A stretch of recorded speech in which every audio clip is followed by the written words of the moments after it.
In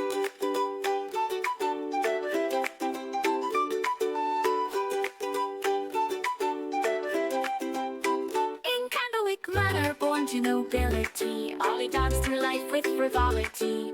Parties and balls, a life so grand, little did she know what fate had planned. Ollie, Ollie, the wandering Candlewick, chosen by Sybil in her destiny's down. Escape from towers of paper to the open road, a reluctant cleric with powers bestowed.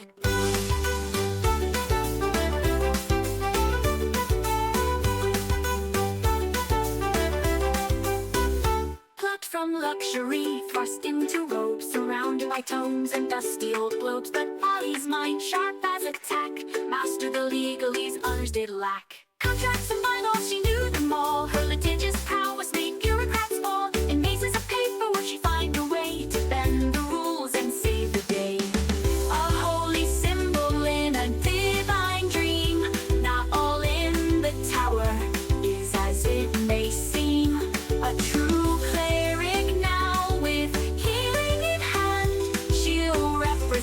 the tower across the land. But Ollie sees more than meets the eye.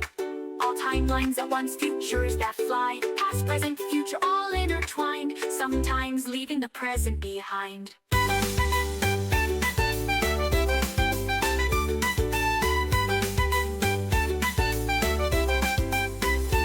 Ollie sees more than meets the eye. All timelines at once, futures that fly. Past, present, future, all intertwined, sometimes leaving the present behind.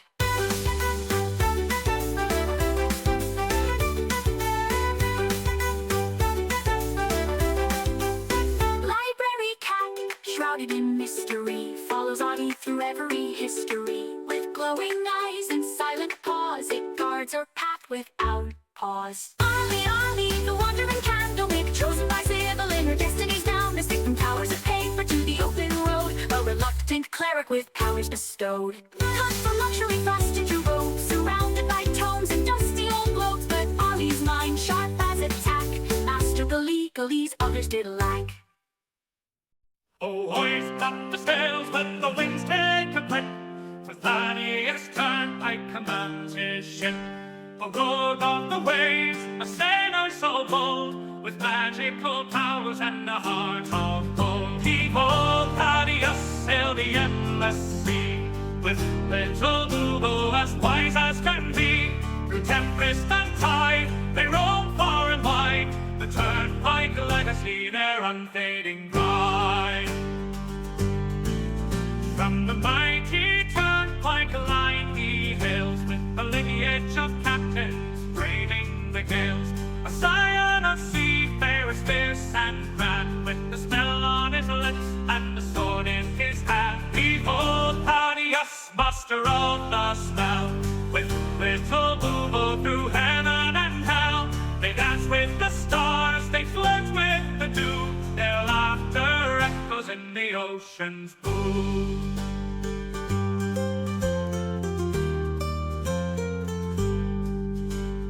Now for his mate, little Boo's his name. Together they soar in fortune and fame. With little Boo, his talents wrapped in light, they summon the winds and the stars to their fight. A curse of great power, a gift or a bane, Thaddeus wields it with little to fame. A rogue with a charm, a sailor with flair, he faces each curse with nary a care. Behold, Thaddeus, the sea's arcane knight, with little Boo in the pale moonlight. Through whispers of magic and the salt-laden air, the Turnpike adventure none can compare.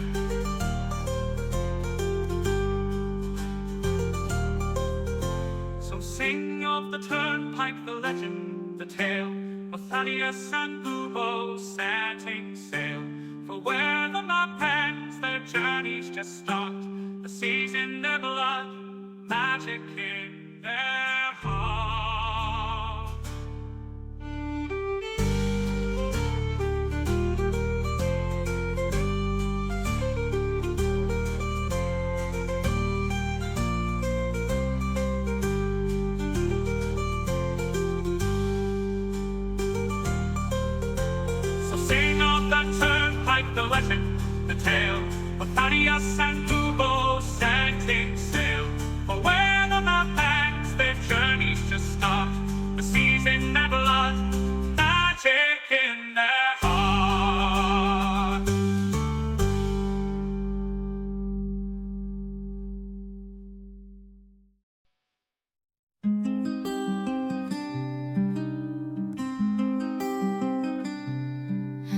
Salonia's fields a halfling stood tall. Sea gray eyes, a fighter's call. With Fiona's love and Angus' smile, his world was bright for a little while. Oh, Harold Gray with list in hand, a promise made, a journey planned. Each task he'll mark, each dream fulfill. For those he's lost, his heart beats still. From Zakar streets to golden fields, their family loved the greatest shield. They dreamed of wonders near and far, and on a list beneath the stars. Oh, Harold Gray with list in hand, a promise made, a journey planned. Each task he'll mark, each dream fulfill. For those he's lost, his heart beats still.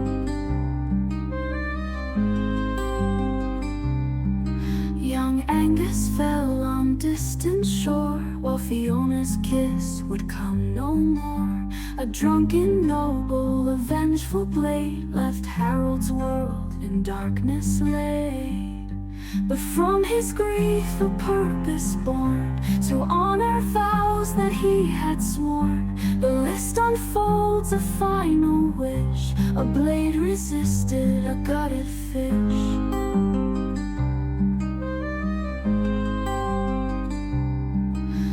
Harold roams through joy and strife, to live for three in one short life. From mountains high to oceans deep, this solemn pledge he vowed to keep. With boulder hat and iron will, he faces each task with hard-won skill. For every deed he sees it through, he feels their love forever true. And when the final task is done, when every battle's lost and won, he'll close his eyes, his duty clear, knowing his loved ones drawing near.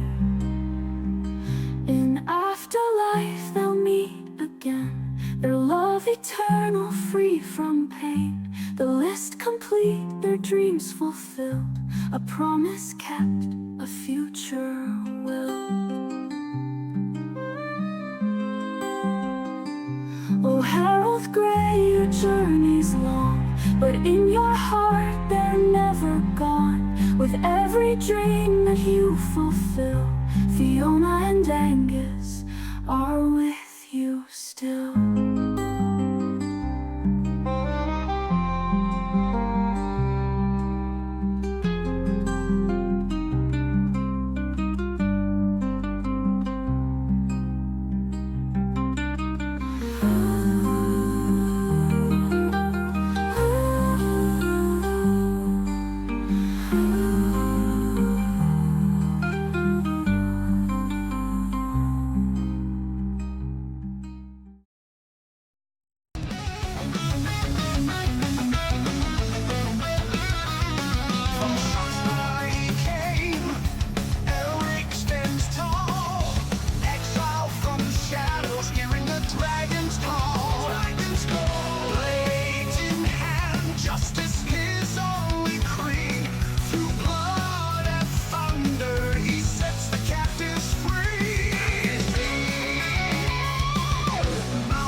The battle cry.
frivolity.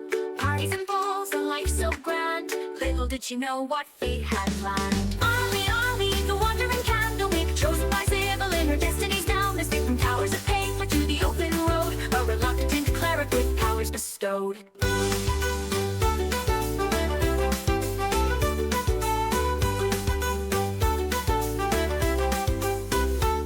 From luxury, thrust into robes, surrounded by tomes and dusty old globes. But Ollie's mind, sharp as a tack, mastered the legalese others did lack. Contracts and bylaws, she knew them all. Her litigious prowess made bureaucrats fall. In mazes of paper would she find a way to bend the rules and save the day.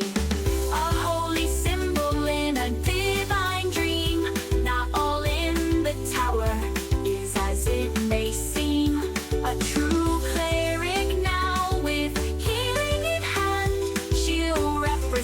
the tower across the land.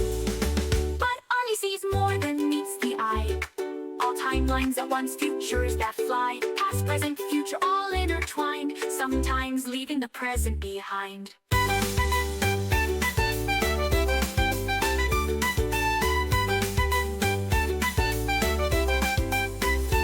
Ollie sees more than meets the eye.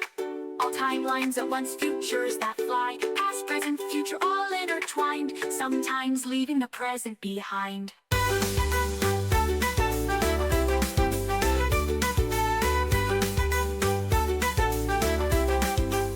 Library cat, shrouded in mystery, follows Ollie through every history. With glowing eyes and silent paws, it guards her path without pause. Ollie, Ollie, the wandering candlewick, chosen by Sybil in her destiny's down. Escaped from towers of paper to the open road, a reluctant cleric with powers bestowed. Cut from luxury, thrust into robes, surrounded by tomes and dusty old globes. But Ollie's mind, sharp as a tack, mastered the legalese others did lack.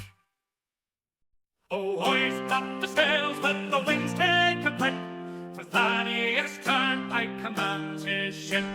For road on the waves, a sailor so bold, with magical powers and a heart of gold. He-ho, Thaddeus sailed the endless sea, with little Bubo as wise as can be. Through tempest and tide, they roam far and wide, the Turnpike legacy, their unfading pride. From the mighty Turnpike line he hails, with a lineage of captains braving the gales. A scion of seafarers fierce and grand, with the smell on his lips and the sword in his hand. Behold Thaddeus, master of the smell, with little Bubo through heaven and hell. They dance with the stars, they flirt with the dew, their laughter echoes in the ocean's blue.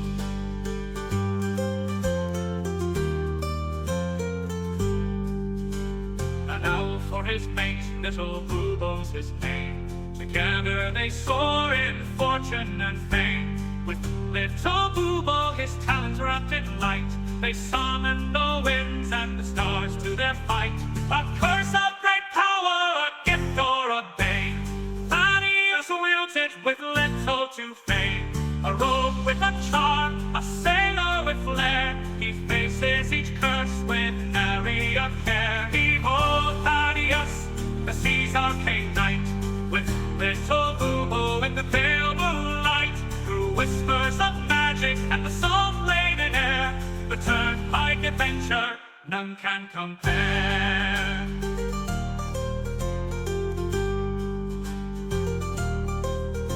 So sing of the Turnpike, the legend, the tale, of Thaddeus and Bubo setting sail. For where the map ends, their journeys just start. The seas in their blood, magic in their heart.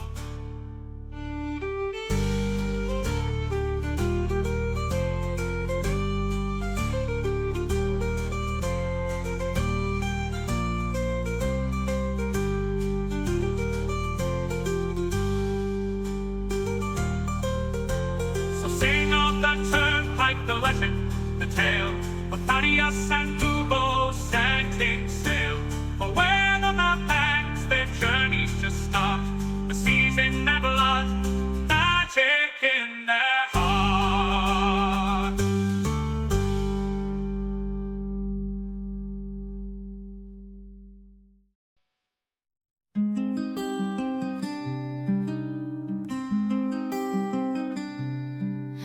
Salonius fields a halfling stood tall.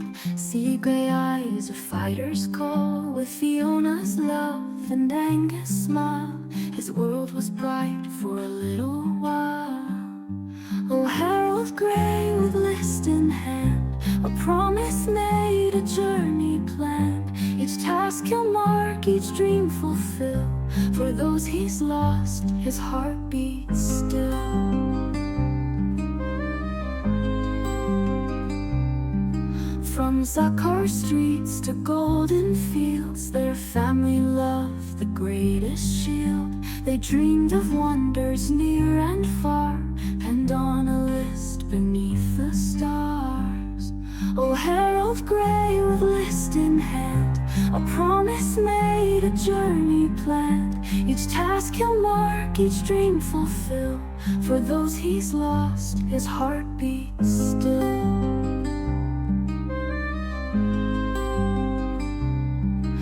Young Angus fell on distant shore, while Fiona's kiss would come no more.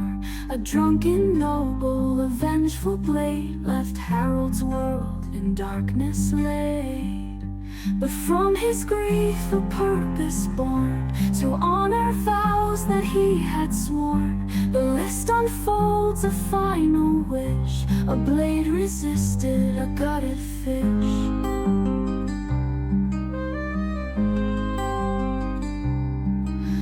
Harold roams through joy and strife, to live for three in one short life. From mountains high to oceans deep, this solemn pledge he vowed to keep. With bowler hat and iron will, he faces each task with hard-won skill. For every deed he sees it through, he feels their love forever true. And when the final task is done, when every battle's lost and won, he'll close his eyes, his duty clear, knowing his loved ones drawing near. In afterlife they'll meet again, their love eternal, free from pain. The list complete, their dreams fulfilled, a promise kept, a future will. Oh, Harold Grey, your journey's long, but in your heart they're never gone. With every dream that you fulfill, Fiona and Angus are with you still.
men are born to nobility. Ollie danced through life with frivolity. Parties and balls, a life so grand. Little did she know what fate had planned. Ollie, Ollie, the wandering candlemaker, chosen by Sybil in her destiny's down. Escaped from towers of paper to the open road, a reluctant cleric with powers bestowed.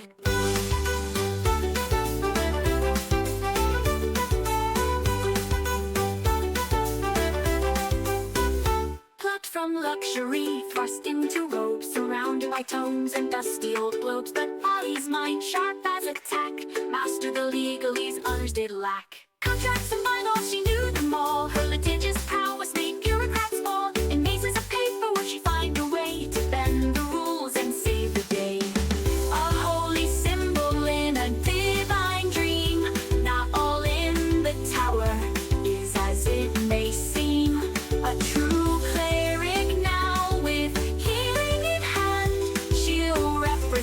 the tower across the land.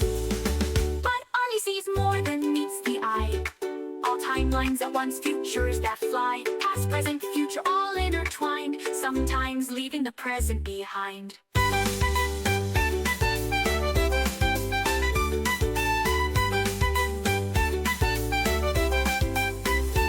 Ollie sees more than meets the eye. All timelines at once, futures that fly. Past, present, future, all intertwined. Sometimes leaving the present behind.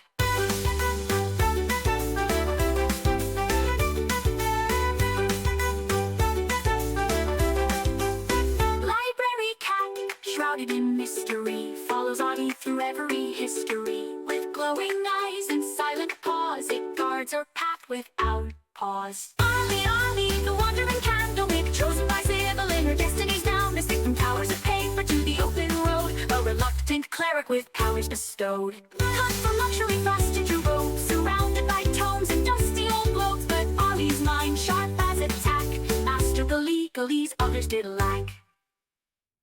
Oh, hoist up the sails, let the winds take a clip. For Thaddeus Turnpike commands his ship. For good of the waves, a sailor so bold, with magical powers and a heart of gold. Behold, Thaddeus sailed the endless sea, with little Boobo as wise as can be. Through tempest and tide, they roam far and wide. The Turnpike legacy, their unfading pride. From the mighty Turnpike line he hails, with the lineage of captains braving the gales.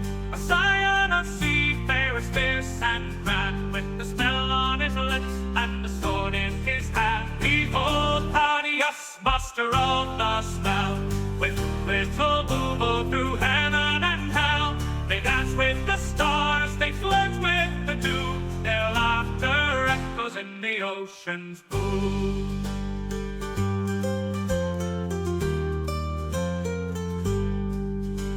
Now for his mate, little Boobo's his name. Together they soar in fortune and fame. With little Boobo, his talons wrapped in light, they summon the winds and the stars to their fight. A curse of great power, a gift or a bane, Thaddeus wields it with little to fame. A rogue with a charm, a sailor with flair, he faces each curse with nary a care. Behold, Thaddeus, the sea's arcane knight, with little Boobo in the pale moonlight. Through whispers of magic and the salt-laden air, the Turnpike adventure none can compare.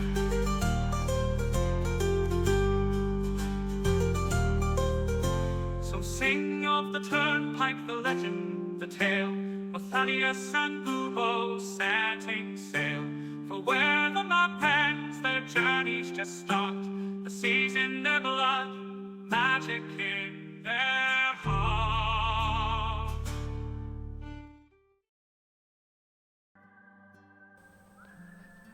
Oh, hello there. Welcome back. Welcome one, welcome all to You Are Legion. We got a big team today. My name is Coy. I'm going to be your game master tonight in the D&D game where you, the audience, can shape the stories, the gods themselves. You might have joined us on Wednesday watching one of that guy, Eric, who DMs that session. If you're watching live, remember you can use the Eternity Crystals to give any character, PC, NPC, advantage or disadvantage on any roll. Just tell us which roll you're wanting to affect. Now let's meet the heroes of the day. We have returning Michael Keane as Harold Gray, Sam Gilroy as Thaddeus Turnpike, Sean Boyd as Aelric Tiamaticus. We are welcoming back Claire Hogan as Arlie Candlewick, and two special guests, Chase Lawless and Eric Fournier. Welcome, welcome, welcome. This is exciting. We got a lot of people, and we're on the internet, so I'm sure there's going to be a lot of talking over ourselves. That's fine. We could use the Discord chat that we have kind of behind the curtain, behind the veil, as it were, to just talk about who wants to go next or what we want to do. Before we jump into it, I just wanted to cover the little housekeeping from the end of our 3 Moon Vault, because the party was going on a little bit of a just searching around for some treasures before heading out, was my understanding. And then we're going to be picking up after that. So whoever wants to track this down, I will tell you what you found going through the 3 Moon Vault. There was a +1 magical longsword. There were 2 potions of vitality. You found 1,900 gold pieces, 10 gems worth 100 gold pieces each, 6 paintings, each worth 250 gold pieces each, a scroll of stone skin, and that is it. That is what we found. And of course, the 5th piece of the wand, 7 sections, the great 7-section staff. No survivors. That's mainly what the impetus was. Yeah, no survivors, just dead werewolves. And you weren't able to find our good friend and beloved hated NPC. Dilk wasn't there, but we all know Dilk's a survivor. So no body means you never know. So, without further ado, I want to jump into the beginning of today's session. On return to Kalaman, the weathertop cuts through the high gray of the afternoon, its elemental ring humming with a steady thrum beneath your boots. Below, Salamnia rolls by, in winter dark greens, muddy browns, crossed by roads choked with refugees and the scars of war. Beside you stand the Construct Warriors, the elite Omega Squadron, silent and motionless in the deck wind, their polished bodies marked with the sigils of Kalaman's defenders. At their head, Becklin Uthviharan watches the horizon with the weary stillness of a knight who has seen too many dawns arrive red. Then the clouds part. Kalaman appears in the distance, and for one impossible breath, it looks as it should. Proud walls, tall towers, banners snapping in the wind, the harbor beyond glinting like hammered steel. Then you see the shield. The great arcane dome above the city flickers like a dying lantern. Blue-white light crawls across in frantic veins. Sections vanish, then return. Whole stretches shudder, thin as glass. And beyond them, something dark presses against the air. Not smoke, not storm. A wound in the sky. Becklin takes one step forward. No, she whispers. The weathertop lurches. A shriek of metal tears through the deck, something unseen punching through the hull from beneath with the force of a thrown mountain. The airship bucks sideways. Constructs slam into the railings. Ropes snap. The elemental ring screams. For a heartbeat, you're all weightless. And then the world becomes fire, splintered wood, and falling sky. Does anyone have a way to not get hurt falling? Eric's got his wings. And Thad, you have feather fall? I mean, I can. What is it again? I think I can target like at least. This is a single just event check of how you are going to avoid damage from this fall. Otherwise, we're going to roll some damage. I've 5 falling pieces. So I'm gonna. Can I see Harold? Yeah, you're all standing beside each other. Okay, I'm going to, for any human that I can see that isn't the man with wings, I'm going to cast Featherfall on So them. I am actually. Okay, never mind. Hold on. I will say you've all been able to have a long rest right before this happens. Are we falling straight or like a stone? Like, are we going down like the Hindenburg? You're or are not. we just falling You're going off down the like a helicopter, not like a plane. So straight down, pretty much. It's banking. bad. Yeah. Like, Like I mean, a I kind will of- just use. Once we're 25 feet from arriving, I will just use Misty Step to land. Like, Arlie, you are going to appear in a moment. never mind. I thought I was falling too. So No. You're Good luck, guys. Arlie's been in the capital city of Salamnia doing some government stuff. I will say that Arlie received recently. Arlie received a message from Harold that says, "I have sent you a contract. I want you to tell me what is fair or not fair. Do some due diligence." You've been doing some lawyer stuff, Arlie, in the background. Yes, Harold, what would you like to do if not be affected by the Featherfall? Well, it would appear that the third section of the Rod of Seven Parts allows me to cast a certain 7th level transmutation called Reverse Gravity, Okay. creating a 50-foot radius. So remember, that's 100 feet diameter. Yeah. No, Yeah. diameter, yeah. I was thinking circumference in my head, but diameter.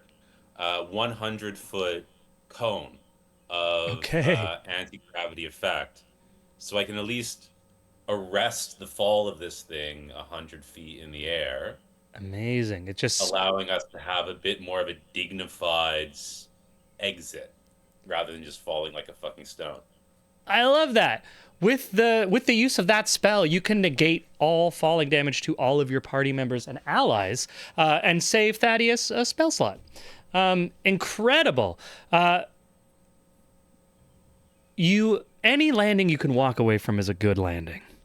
He's way too chipper for a DM that just had entire party damage avoided. This is gonna suck. I always had Featherfall.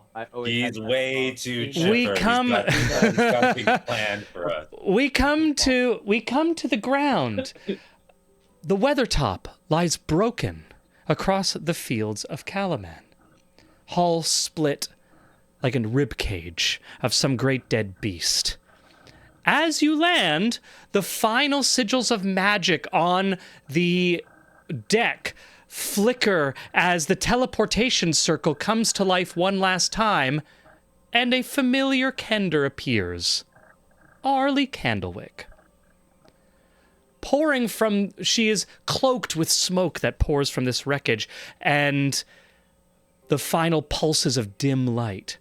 Ahead of you, the western gates of Kalaman stand, closed, barred.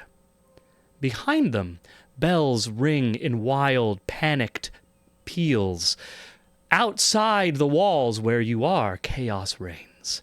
Commoners flee, screaming through trampled fields. Some drag children behind them, some carry the wounded, some simply run with empty eyes, unable to understand what they have seen. Others lie dead in the mud. And some of the dead are rising. Their bodies bend wrong, joints twist backward, faces split with wet, flowering seams of black growth. They stagger upright, no longer men or women, but warped things driven by hunger and shadow. Across the field, huge blooms have erupted from the soil and corpses alike, towering pustule flowers of shadow. Their petals slick, bruised and pulsing like infected lungs. From them spills a crawling fog, thick and low, clinging to the ground. Wherever it touches flesh, skin darkens, breath catches, and the dead twitch. Near the road, a massive loxodon, which is a humanoid elephant, hammers against the sealed western gates. Each blow shakes the timbers. They will not stand much longer. Farther out, you see a lone human holding a broken spear in his hands. He stands between a knot of terrified commoners and a wave of shambling, twisted bodies. His stance is desperate but unbroken. He cannot hold for long. Behind you, Becklin rises from the wreckage, blood running down one side of her face. Around her, the construct warriors pull themselves, undamaged because of that magic. The shield above Kalaman flickers again, and from within the fog, something answers with a sound like laughter beneath the earth. And I'm going to ask everyone to roll initiative. Wow, just straight into it. Didn't even get any conversation. We're No going straight pleasantries into it. whatsoever. I mean, No this welcoming sounds of like our guests. No hail and farewell or hail and greetings to our. Oh, you can returning hail or farewell. you can hail within initiative That's order. too late. No, it's too late. You It's ruined too the late. mood. You ruined the mood.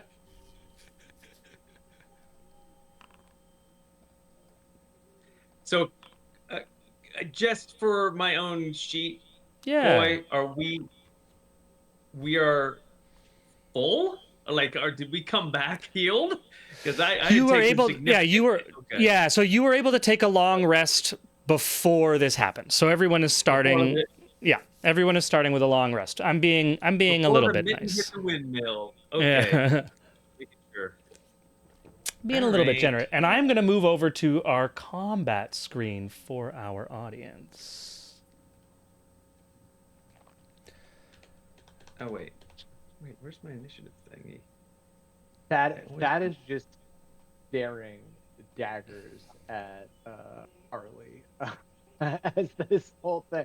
Another airship crash, and what like pop after not just like that is just shooting like Every time, Arlie.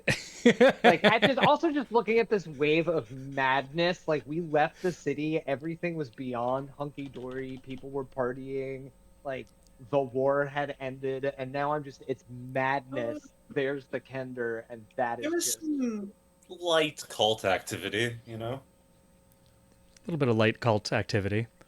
Yeah.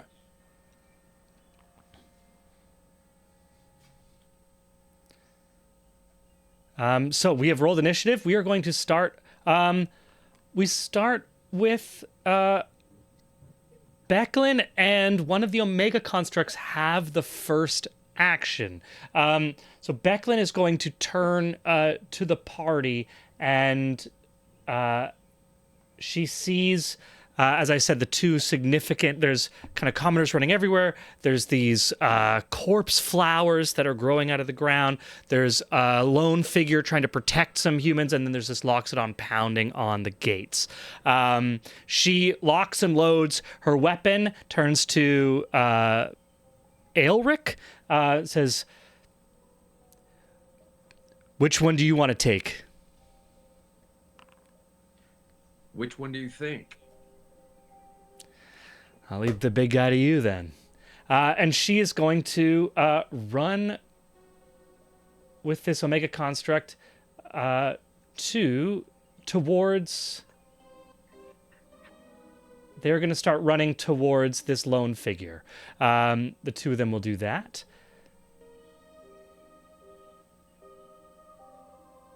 Oh, Andolis. Oh, you rolled initiative late. Okay, my bad. So the Omega Construct and Becklin start running towards there.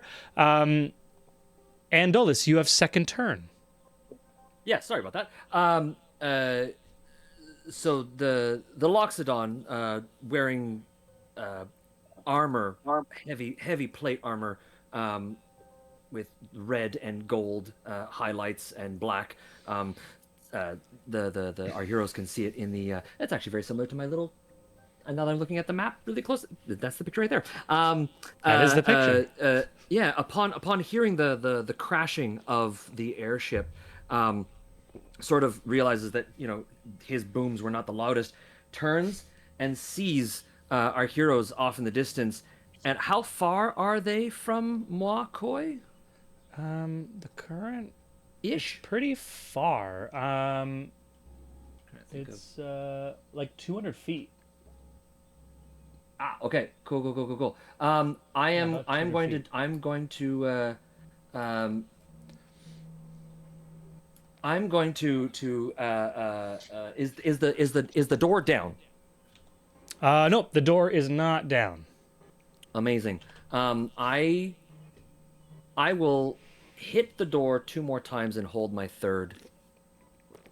All right, give me Hold my give me third. attack rolls. Give me attack rolls on Attack the rolls. front gate.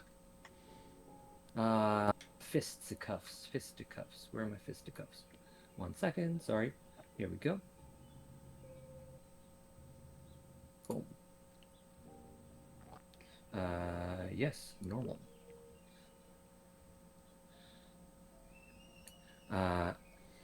The AC for this door is 15. Okay, so the first one missed, and a second attempt. 29.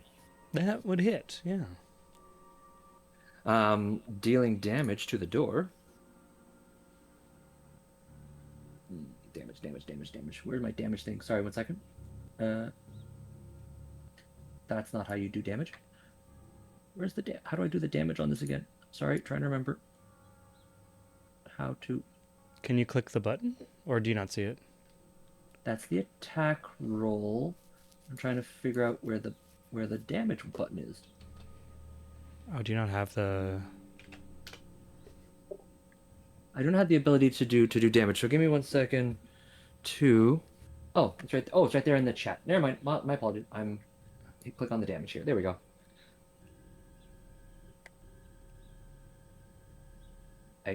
Did I do it? I don't think I, I did don't it. 1 second. see it. Try it again. Normal.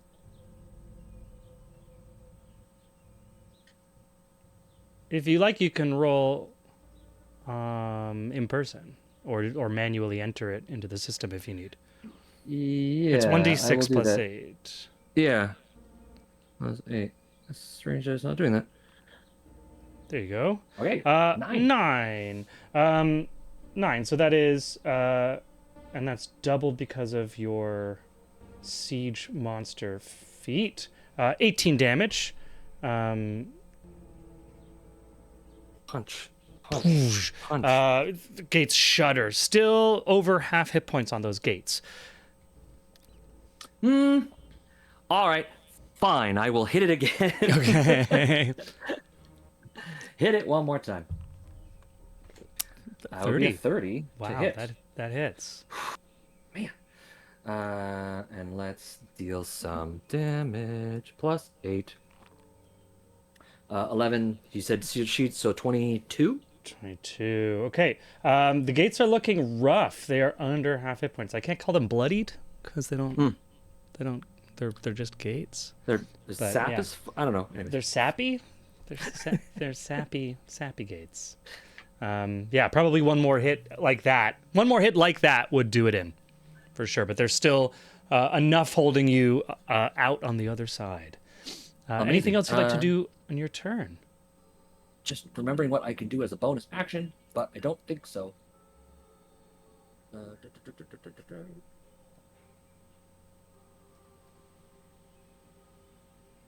Nope, that is it for me. Awesome. Cool. That's going to be... this massive Loxodon pounding at the gates. It is just splintering under its massive spiked gauntlets. Becklin and the first construct are dashing towards this human that is standing around a few civilians. That is how they're going to use their action, those two. Bringing us to Harold.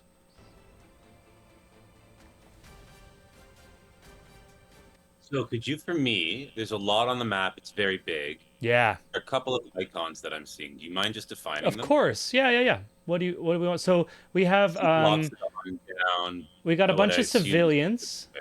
These are like civilians. These larger things are these corpse flowers. And then there's a few zombies that are kind of closing in on. What is this person by the thatched roof?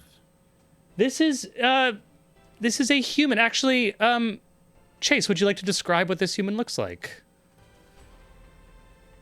That's me, right? Yeah.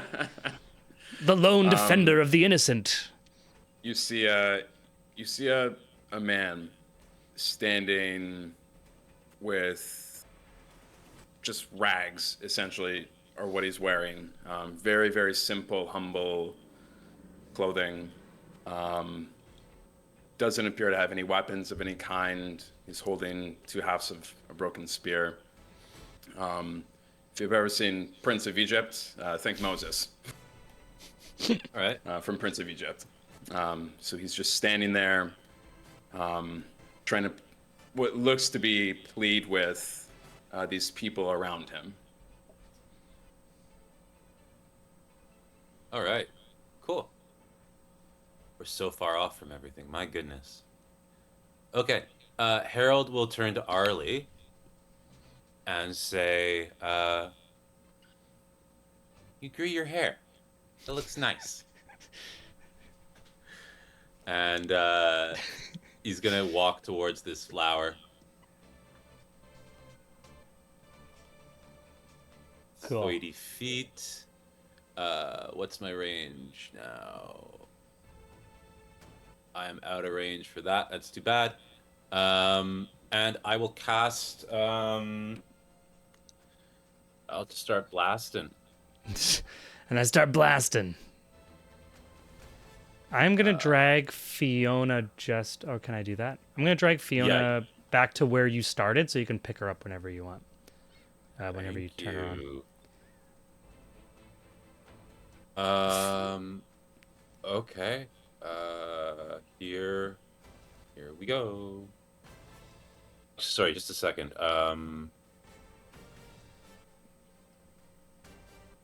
Because we didn't level during the last encounter, right? No. No. Okay. Probably for the best. Fiona is the Echo Knight reskin that we have given to Harold. She is his dead wife who has returned as a figure. Mechanically, the Echo Knight feature, the subclass.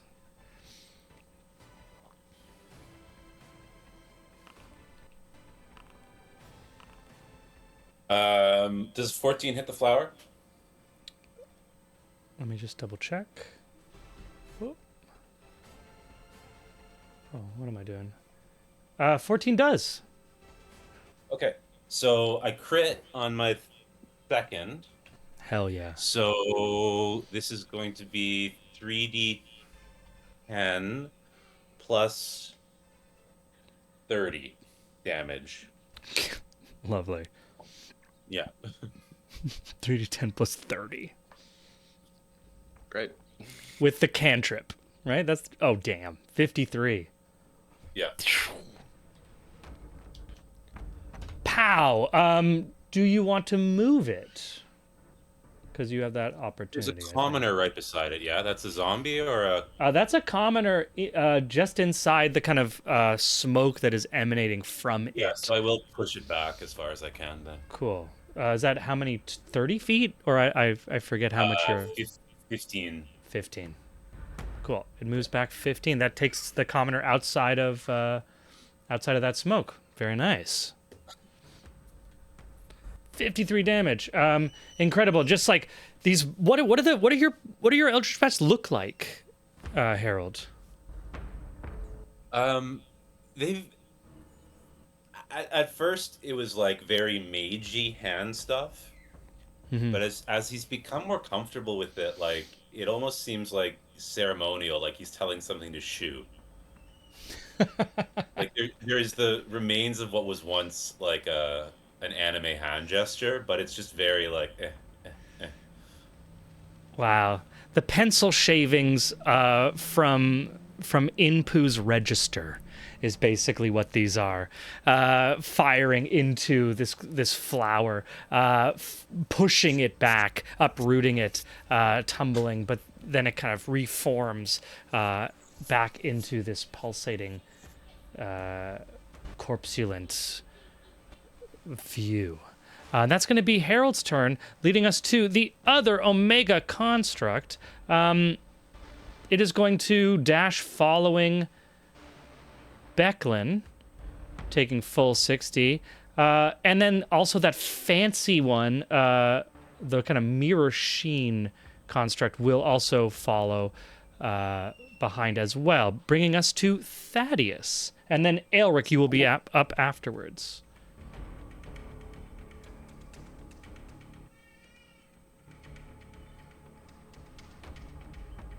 I think I don't hear Thaddeus. Oh, you're muted. I'm muted. There we go. There's only 2 zombies over there by all those constructs, right? Yeah. 2. There's 1 here in the north. There's a couple in the 3 in the south.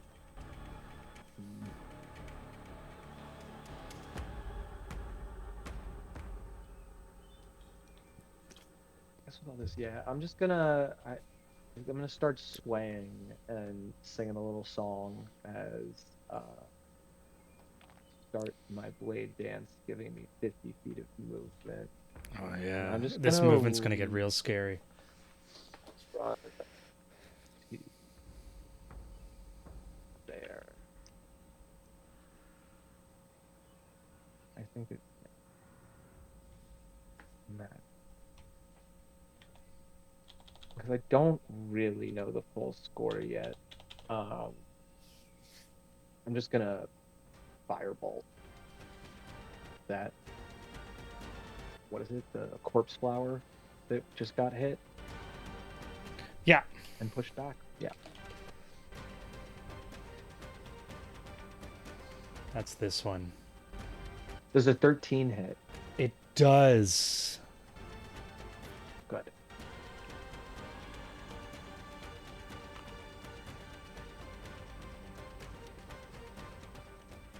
That come through?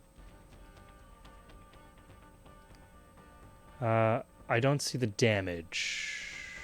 No, it didn't. Oh, 13. 13 damage? Mhm. Cool. I was low rolling.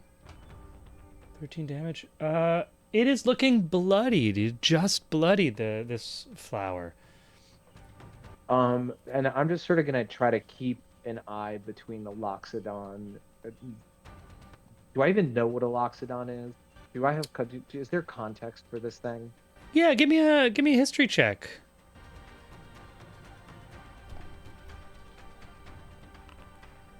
I totally forgot. Since I'm playing a Loxodon who's heavily armored. I'm wearing my armor. Magneti. There we go. With a 17, I think, I think these Oliphant people would be something that Thaddeus is. I mean, your people are seafarers, so probably historically have traveled much further than the kind of sedentary people that you preyed on for generations. Loxodon, similar to Minotaurs, which exist in this world of Kryn, but not in the northern section of this continent as much. Yeah, so I'm just sort of gonna keep my eye on that while I also sort of focus, and I'm gonna tilt my body, and I'm not gonna do anything but cast a cantrip until I know what more is going on. Cool, yeah.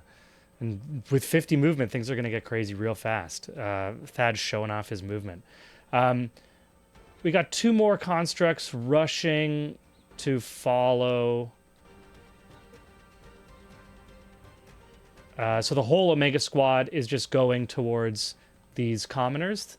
And that's going to bring us, spending their action to dash, to Aelric. And Arlie, you are right after Aelric. The 2 of you can act at the same time if you like, because you're back to back. Well, Aelric is kind of catching up to everything, right? So the guy said, "Which one do you want?" He saw the big guys, like, "I want the big guy," and then right before he starts to bolt, he notices Arlie. He hadn't really taken her in, and he was just like, Hey. Do I know how Got it. I got there? Did I need to be there? Have I been there this whole time? So yeah, Arlie, you received this message from the party about like what's the legal things going on. You've heard that they've been off, like you were a part of a couple of this, like they're going across multiple planes of existence to capture this thing to help destroy Nire, who's working against everything.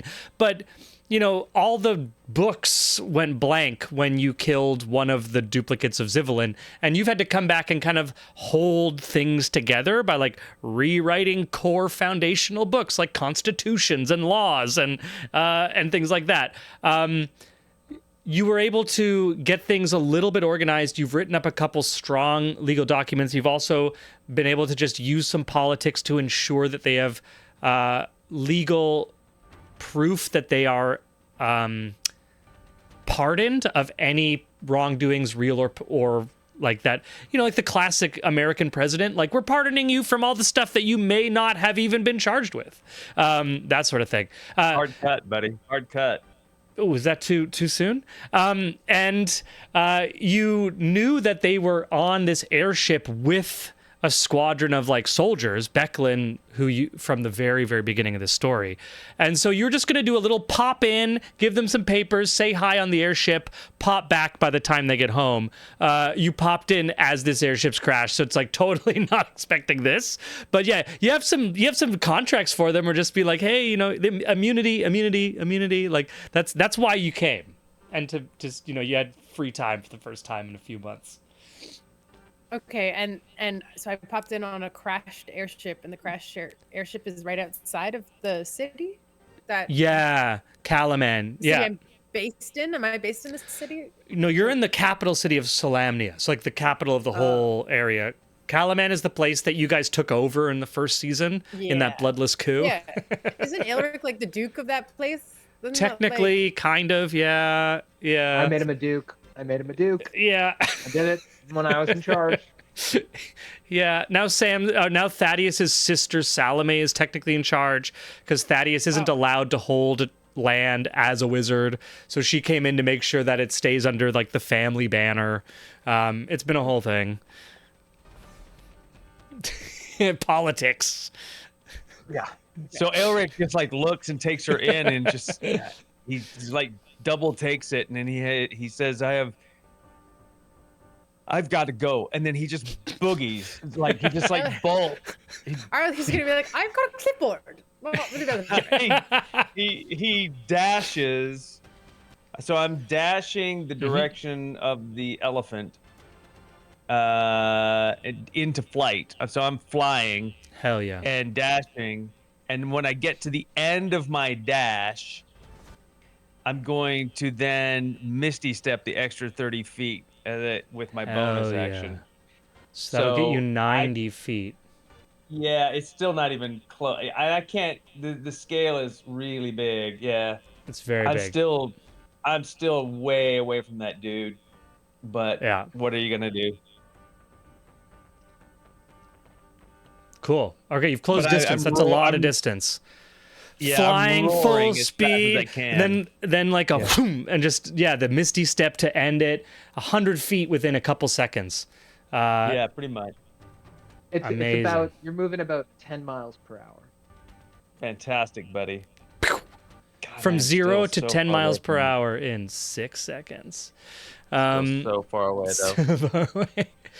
Amazing. That's going to be Elric's turn, and Arlie, you have all these writs of immunity in your clipboard, which may also serve as a shield at this point. For real, I don't see the bad guys on the map. There's not a huge number of bad guys, so most of them are commoners. There's a few like zombies hanging around a little bit to the east of you. So what's everybody running towards? There's the big white square is the Cabbage Patch. Yeah, that's like these corpse flowers that are spewing some black like ichor that are anyone inside that blackness is like converted into a kind of Cthulhu-esque zombie. Okay.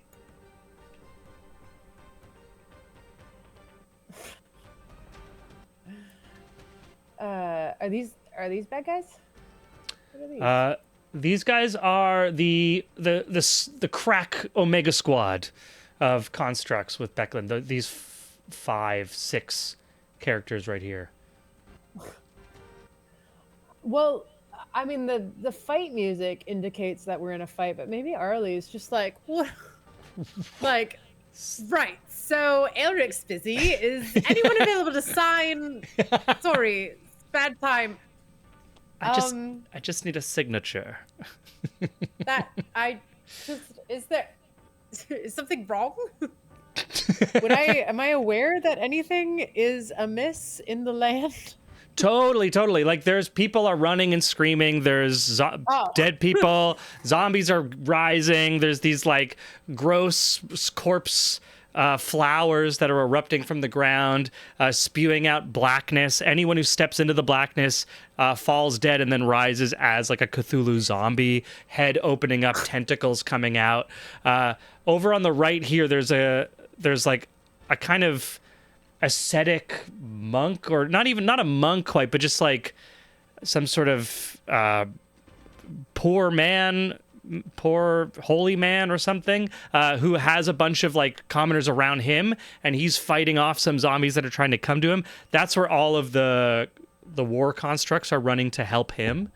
And then at the main gates down to the south, there's like a white square. That's the Loxodon, which is like a massive elephant, humanoid elephant that is banging on the gates. And I was on our side, not on our side. We don't know, but I'm heading towards like an enemy. But trying to break into the castle that is like you want the castle to, assumedly, if he was on your side, he wouldn't need to break down the gates. Right. Unless we all don't know. I don't know. Okay. The old double bluff.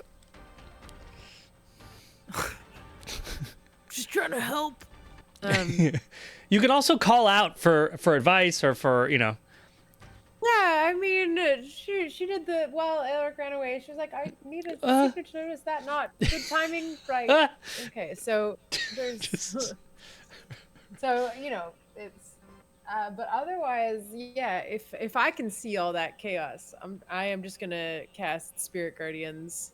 Hell yeah, surrounding you? Think we should just not be here by ourselves. It's a bit ominous. Amazing. So that What's takes an action. Yeah, and the range of it is 15 feet. 15 feet? Around. Cool. I'm just going to give you a little 15-foot yeah. starburst, maybe? Could we call it a starburst? So that we can... There you go. As the ghosts of your Kender ancestors start dancing around you in ferocious fey joy and energy. Yeah, pulling anyone into like a dance of death. Yeah, she'd be like, right, now, let's proceed. Wait, who's that? I'm gonna zoom in. This is Harold. That's Harold? Okay, is Harold... Can I see Harold, or is he sneaking? Oh, yeah. Yeah, he's not even a rogue anymore. He got respect. Oh, I'm like, wow, I can see Harold. Yeah, whoa. Yeah, Harold is like much less slinky and much more just like a butcher knife. Right. Okay. And can I see this whole thing with the monk and the peasants, or that's just... Can I see that from right Yeah, you can see, like, you could, you have vision of the whole field. I think it occurs to me that maybe I'll like trot up to Harold and figure out what's going on, but then I sort of, maybe I see this like commotion with the vulnerable peasants, but then I also see the army headed towards their aid. Yeah, there's like six construct soldiers running to help him. Right. For sure. Okay, so I will move my 25 little steps, which should put me next to Harold. Awesome. To this calculator. Come on. I love it. Just show up next to Harold. Moment. All right. It's fine. I've got a signature. It might not be. What's going on? Just when you have a chance, I could just right. When just but whatever else, it's just something more pressing. That's fine. I've tabbed the pages, just initials on here. Yeah, I have tabbed them. I gave you the color gray. After your name. Has Harley -1 intelligence. has Harley been around at all for Harold's respect? I'm not sure if she was. Yeah, I don't know. I can't remember. Does anyone remember? Otherwise, we can just say no. So, Arlie, something you would also notice is the ghost of this orcish woman just sort of silently floating an inch above the ground. Slightly transparent, dark slate skin, long black hair, sort of falling over her face and over her eyes. Very Ringu kind of a vibe, you know what I mean? Yeah. But does not appear in any way hostile to Harold. I was in the game, like Arlie's consciousness was still in the game when she was introduced as like the thing that you summon. Okay. That. So we don't have to go through that business. Yes, I'm familiar that this is like your spirit wife helper. Yeah, my spirit guardian. Yes. Harold looks at Arlie and says, that sounds very urgent. Could it possibly wait? I suppose if it has to. Thank you. Amazing. As you are discussing paperwork, we are going to go into initiative, bottom of the initiative, commoners. The commoners start running. They don't know what to do with basically any of you. And so they are just running in all directions, away from basically anyone and anything that is moving. Everything is terrifying. The only commoners who aren't moving are the ones who are around that kind of lone figure who's acting as a defender.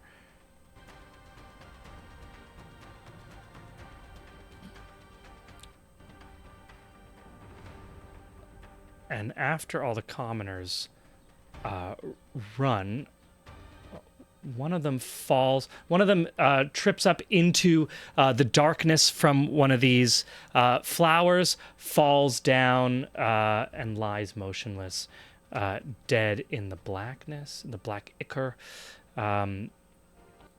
Just moving a bunch of these guys. Run, run, run.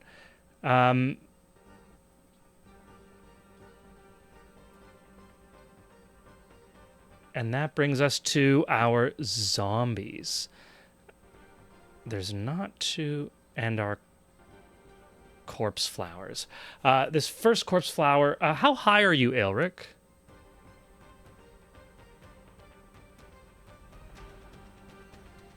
Sorry, I'm just above the ground enough. I didn't want to soak up any of my distance going up. So I'm high enough to clear the field, but I'm coming in low and steady, as low as I can get away with, and not soak up any of my distance travel. Okay. This one corpse flower that's been hit and looks bloodied is gonna be kind of roiling. It almost like as instead of like stepping, it just kind of falls forward, similar to like the black ooze. Every time it falls forward, there's like a new pustule comes up as a vertical, and it keeps changing its orientation. It goes close to one of these commoners who falls immediately dead in the blackness.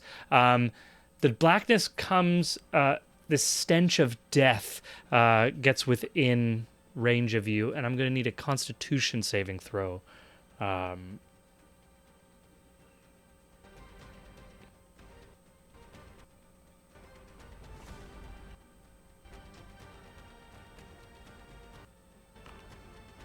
Cool. 24. With a 24, you're able to hold your breath and avoid breathing in this blackness. This means With a you 24, I inhale deeply and laugh as I pass it. there you go. Whoa! Let's go. You are immune to this effect for 24 hours. You won't have to roll again. But it is, and it pulls in the dead corpse of this commoner into it. That's going to be that close one. It's so big. Another one moves. Another commoner dies. Another one here to the south moves towards some two straggling commoners. And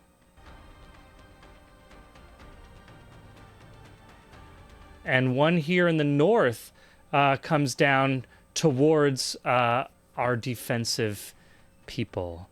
I need to double check how much speed they have. Okay, with 20, the zombies are closing in.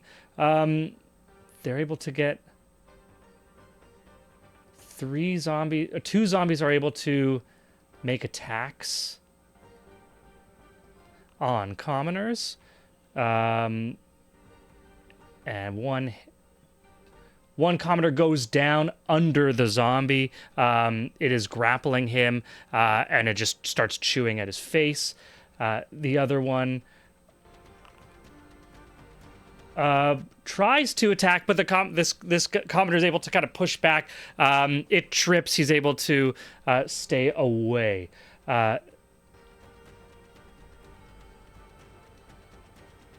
This other one is closing distance on you, Rembrandt. Third one coming in from the north. Or fourth one.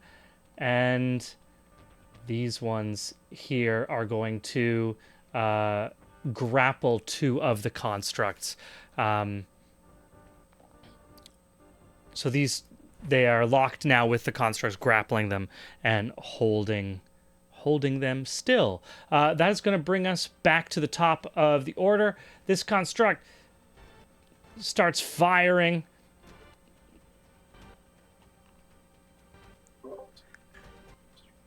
Does it? I can't wait till one of the constructs starts raving and goes, "We're toast, man!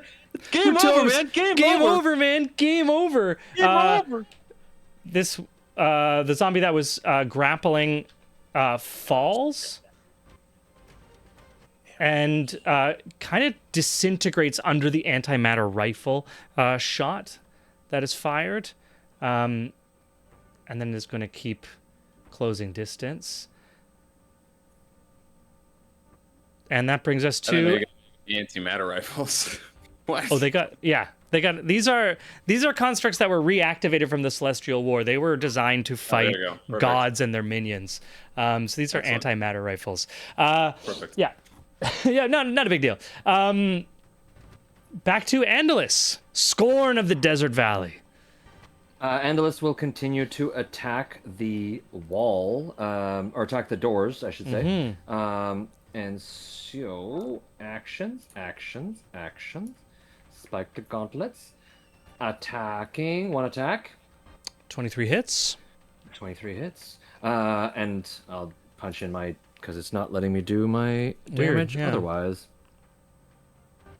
A 24 for damage. 24, so that's 24. And with that, the gates shatter under your hands. Amazing. Leaving after the last opening maw.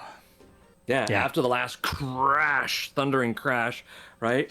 The Loxodon looks over at Aelric, seeing Aelric flying towards him, gives a bit of a grin, reaches up behind his back and pulls out a javelin, one of three, which is poking out from his back, and just fires one, noticing that the Dragonborn has made himself just within range of being hit.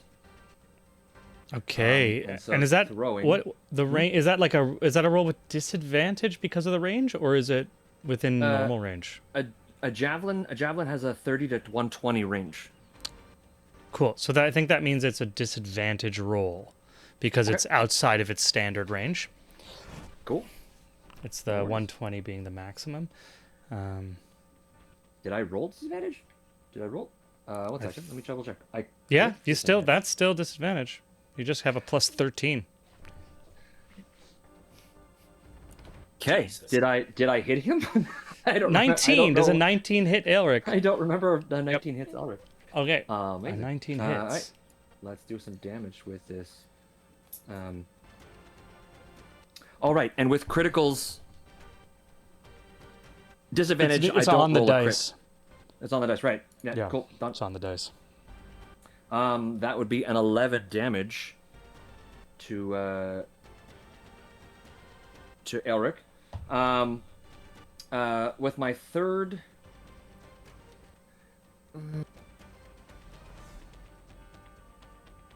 I will do it one more time.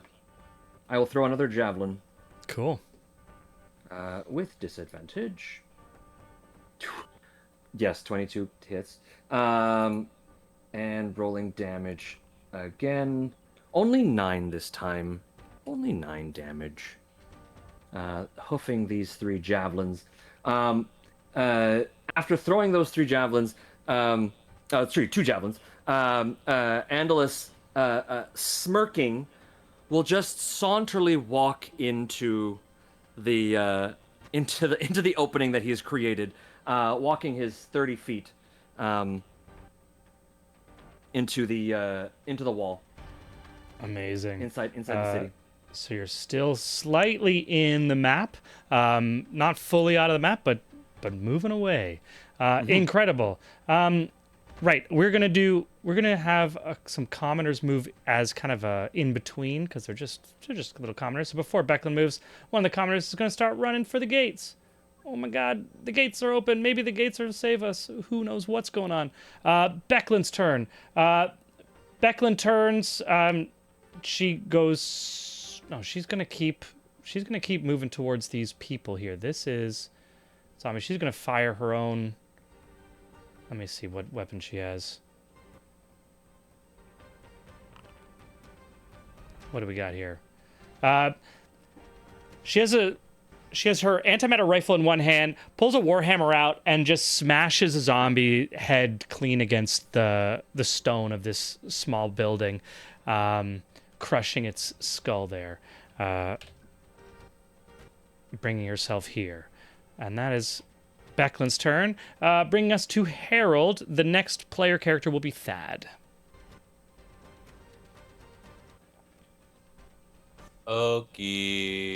Okie dokie.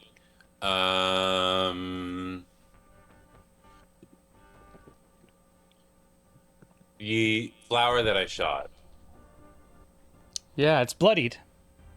did it grow when it ate those guys?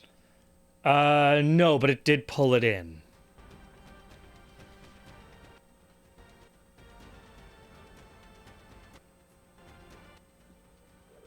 Okay. An action called Harvest the Dead. Lovely. So then Harold is going to continue. I grabbed Arlie. Didn't mean to grab Arlie.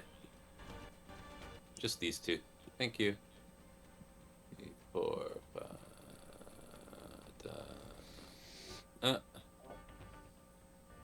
Do I have line of sight on it? Yes. I'll just do the same thing again. Keep blasting. Yeah. I love it. Pow, pow, pow. 12 will hit.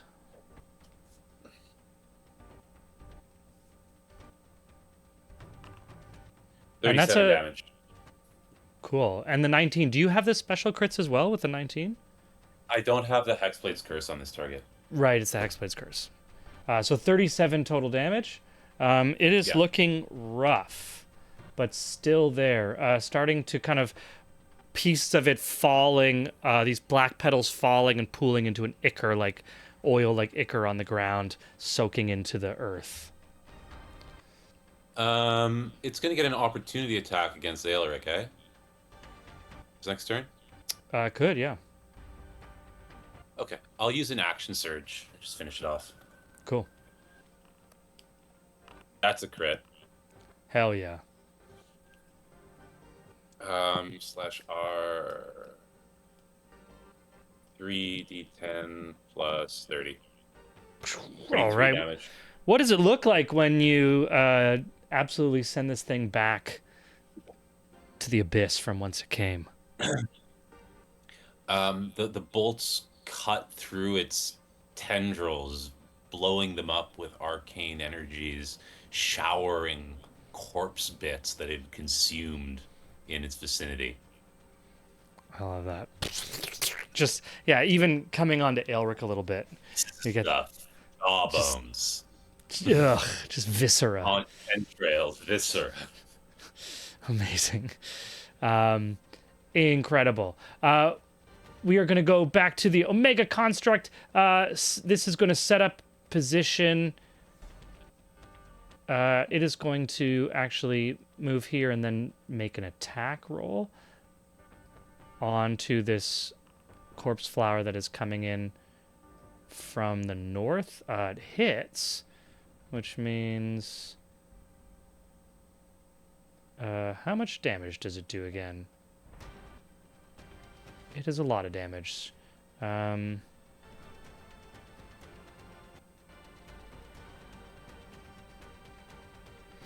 Just, 36 damage to the corpse flower. With that shot, and then the kind of shimmering golem is, or the shimmering construct, I should say, is also gonna glide forward. It's like moving like it's moving with its feet just off the ground, hovering, kind of toes just grazing the grass, and is going to fire a crystal dart at the corpse flower, which hits.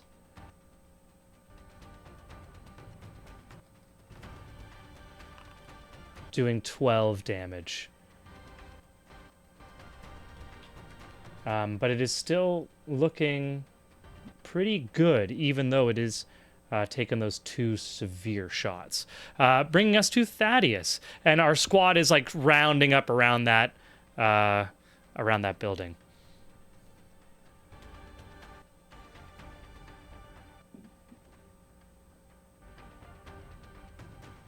Thad's turn. Muted, sorry. Sorry, I'm muted. I'm gonna keep this turn at a clip. I'm gonna use my once a day use of Longstrider. Okay. Keep moving. Just going to bring my full movement up to 60. And I'm gonna glance over to where what can I see of where the zombies were? I mean, I know I saw like a large group of constructs move that way, but do I have line of sight down there anymore? Or am I too far away to see? Where are you? You're I'm- here? I'm right Yeah, you have line of sight. You can see there's only 2, 3 here, 3 zombies in the south remaining. I don't think you can see the corpse flower on the other side of the building, but you saw like firing from 2 of the constructs. I'm seeing that I have 2 party members that are still sort of like winged out in that direction, and having witnessed that javelin, get launched. Just going to 20 feet here.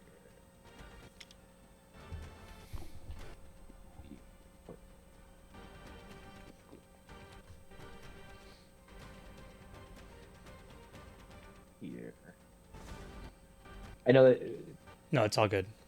it's 85, but I think you. Yeah, because of the 20,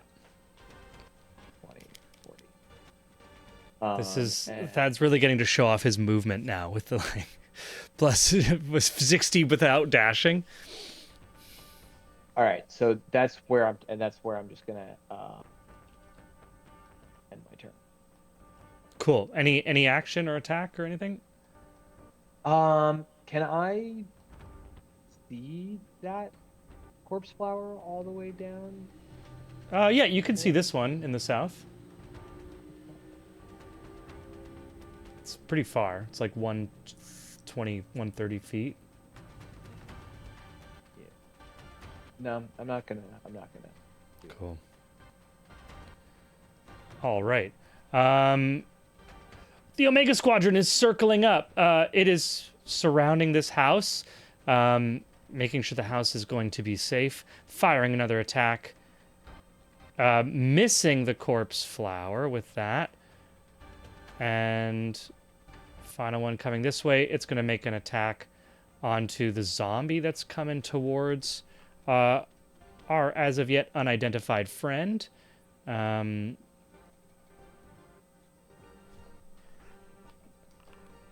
it will absolutely obliterate that zombie as it's just closing distance within 10 feet of Rembrandt, and it just an antimatter beam just goes through its head and evaporates it from the head down.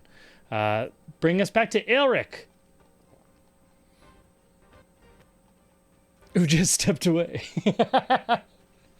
Sorry about that. No, it's all good. I went and put my cup away. Honestly, I'm still on track. Like, I'm just gonna dash and Hell move. yeah. I Dash only and have, move.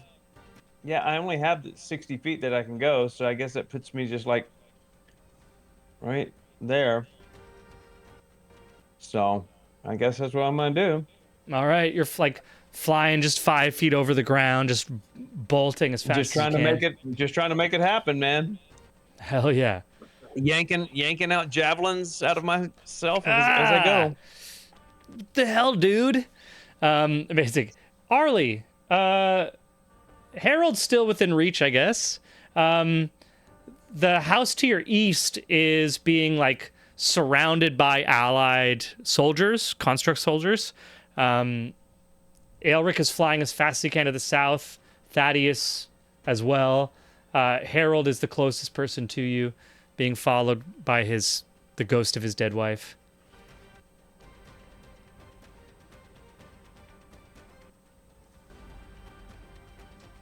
Yes. So, what's your question? What do you do? It's your turn. Okay.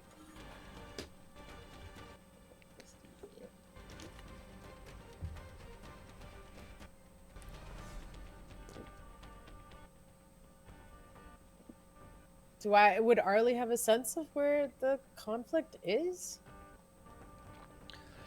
I guess there's like the Loxodon just burst through the main gates and it's moving. Okay. That's one main target.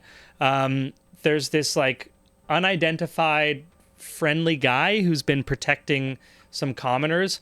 All your warrior constructs are going there to help him. But that's an active conflict zone. And then there's just kind of like random stuff happening all over the place. Then I guess I will dash, and I will just move towards the gates. Sweet. Dash. Trying to think of how far she can go dashing. 50, 25 I feet think, times right? 4 or times 3? Dash is double your speed. Just You get double? to move your speed Oh, again. okay. What? So you get to have 50. Okay. Yeah. Yeah. All right. Let's do that. That's the move. Sweet. Arlie's going to dash right past Harold. I think Arlie's still in your half plate at this point, I guess. Like part of that clangy, loud half plate that when the slinky rogue Harold was always upset by how loud that was. But now Harold is like not too slinky, so no problem. Still surrounded by your dancing spirit guardians. Love that. Amazing. Now the commoners. The commoners are going to start running towards the gate. They see an opening to the only thing that makes sense in terms of safety. So that's what they're doing.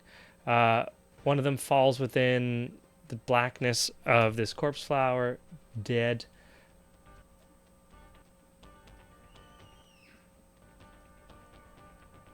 Run. The commoners that are close enough see that there's all these like converging allies shooting at the baddies. They start running towards the house, trying to maybe get some help there. These two in the far east are gonna keep running towards the open gates. That's gonna be our commoners. I need to skip through all these guys. I think this would be easier if they were actual tokens. And our corpse flowers. This one is going to close distance on our house.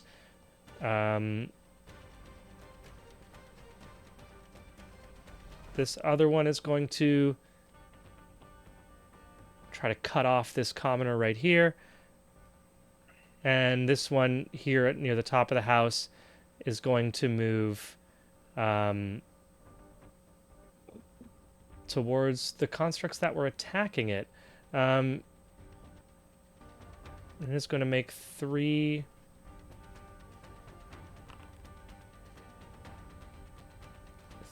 attacks. One of them does not hit. One of them does not hit.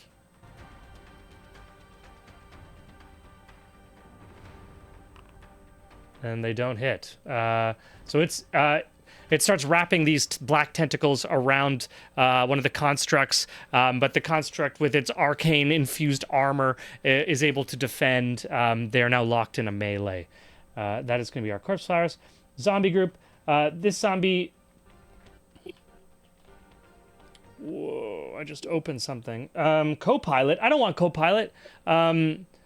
This commoner gets up now a zombie from that last one. And this zombie is going to try to attack the commoner beside it. It fails. This is what happens when you don't have bonuses to all your attacks. This other one's going to keep trying to attack. Okay, it does hit. And let's see how much damage that is. 1d6 plus 1. Oh, commoner's dead. They have 4 hit points. Goes, I'm just on top of him, chewing and grasping. And that's going to be all of our... Oh, this guy got ignored. He's going to try to come in right here. Going to try to grasp and fails. Incredible. That's going to bring us back to the top of round 3. Omega constructs start firing at the zombies. One gets taken out. Andalus, your turn. Give me 1 second here. My Foundry crashed. Oh no! I'm trying to load back into Foundry, but it should not change what I have decided to do. It's only Legion Foundry is only letting me join as. There we go. Never mind. I'll be there shortly. I will. No one can see me, right? None of our players can see you. Amazing. Anybody who has eyes on the doorway suddenly sees smoke emanating from the doorway, and I will hold my action. Hold your action. Sorry. I will. I have thrown a smoke. That's what it is. Where I'm standing. Cool. What's the range of that it? Is or what's 20. the size? 20 radius? 20, yeah. Cool. Just going to make that so everyone can see as smoke starts to billow out there. 20-foot radius. Cool.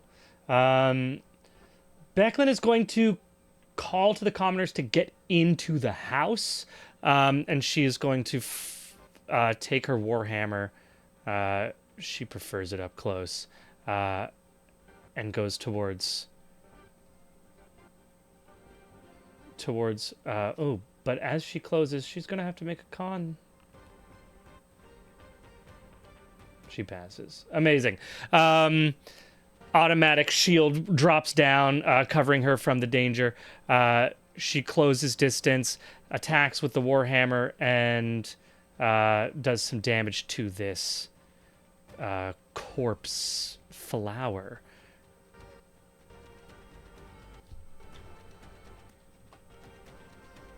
And that's going to be a Beckman's turn, bringing us to Harold, followed by Thad.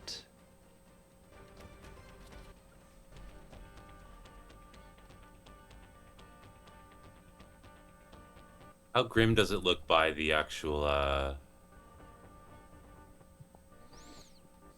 by the hut where the guy is?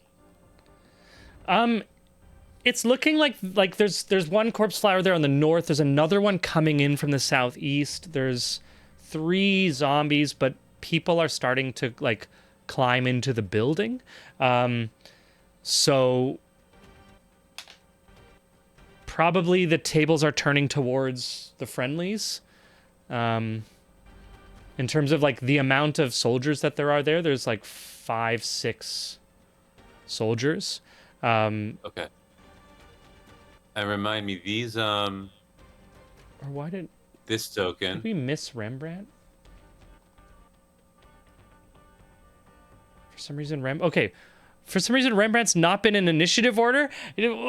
Chase, what are you doing to me, buddy? Chase is just being like quietly like, that's cool. I'm not. I don't need to. I thought you were saving me for later. I don't know. Oh no, my bad, man. My bad. Just Chase, take your turn. I'll wait. I get to. Yeah, I was like, I'm gonna. this is fine. This is perfect. This is totally fine. This is totally normal. I'm gonna move you to initiative 17, just so that we have you there. I don't know why that happened. Sorry, man. There's too many people. Sorry, I can't keep I should track. have said something. I was like, nah, this makes sense. Ridiculous. Okay, it's your turn. Okay, so it's my turn. Okay. Yeah. Okay.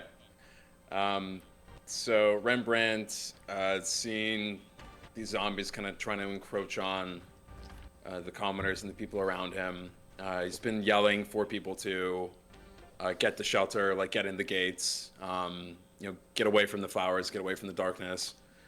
And he's going to cast light on this little wooden figurine that he has in his hand, and he's going to shine it like this. Oh, the light. Everywhere. Oh, the everywhere. light. And he's going to cast light on that and kind of use it to try and ward away the zombies and any kind of danger that is encroaching on him and the civilians. Hell yeah. Yeah, you cast that light. The zombies are like pushed, like kind of like shrieking at this magical light, affected and negatively affected by this magical light of Rembrandt's. Incredible. As you're trying to get people to safety. Then if I have another moment, Yeah. Yeah, we've missed you for will- rounds. I guess I'll use the cantric thaumaturgy. Is that how you say it? Thaumaturgy? Thaumaturgy And or thaumaturgy, I think that's it. And I'll yell as loud as I can to anyone who can hear. We have to get to the city. We have to get this shield modified. amazing. With thaumaturgy, you can make your voice boom, right? Yeah. So Yeah, that's what I'm doing, yeah. So that's been that. Everyone can hear that in the battlefield. This cry to we have to get to the city. We have to modify the shield. Amazing. Sweet. And now we'll come back to Harold.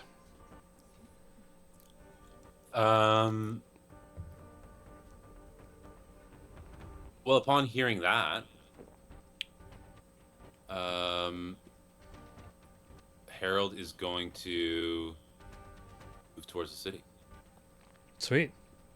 But is this thing right here? Yeah, It's a that is that commoner. a zombie? That's a little commoner. Okay. He's just scared of everyone. Got it.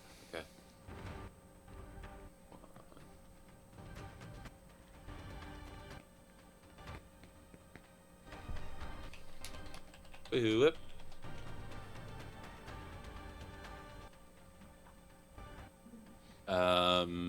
That's it for my movement. Okay. I think that's my turn. Cool. Harold starts rushing. We have 2 points of interest. Amazing. You make a construct. These 2 Omega constructs are gonna get into a melee with the corpse flower and start just wailing on it, firing close range. Thad, your turn.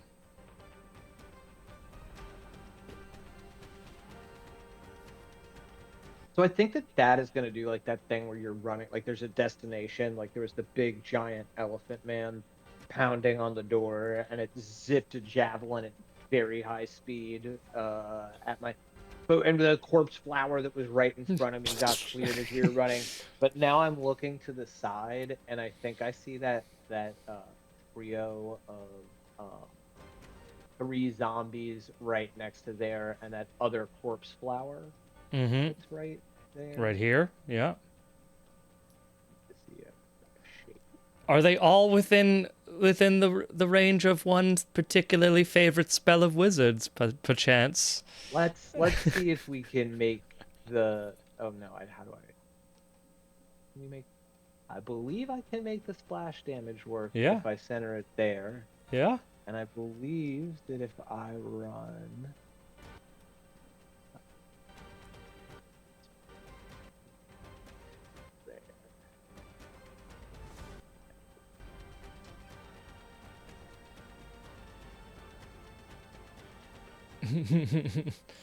It's like, oh, what a wonderful opportunity. There. And then I believe that entered. Yep, that's 150. I just point my finger and my staff lights up for a second, and that just little red dot whizzes out, and the second that it gets right in the center of that explosion, it's just gonna go boom. Nice. And I believe I'm gonna cast it for a fifth. Yeah, for our Avatar: Last Airbender fans, his Thad's fireball looks like the Boom Boom. Was it Boomy Man? Where it's just like a small thing that just and then boom, and that kind of implosion explosion effect. I need to watch Avatar. It's great. I didn't even know I was making a reference. I guess that just sort of made its way through. It's definitely not the only time that's been put on camera, but it's an awesome effect. It's a really everybody. Fireball. So I need everybody that's there to make a dexterity saving throw. Okay, -2 on these rolls. Okay, one of the zombies gets a -1 total. Another of the zombies gets a 3. Another one gets a 8. Okay. And the corpse flower gets a 17, actually. But I'm not sure if that actually beats your spell DC. No, my spell DC is 19. Yeah, so what was the point? Actually, 19 meant that the zombies it was impossible for them to beat it with their -2. So everything in that takes 32 fire damage. Okay, the zombies are immolated. 32 damage to this corpse flower. Quite a lot of damage. Still up. Can take quite a bit, but fully engulfed in that flame. And that whole region just up in flames. As it is flammable.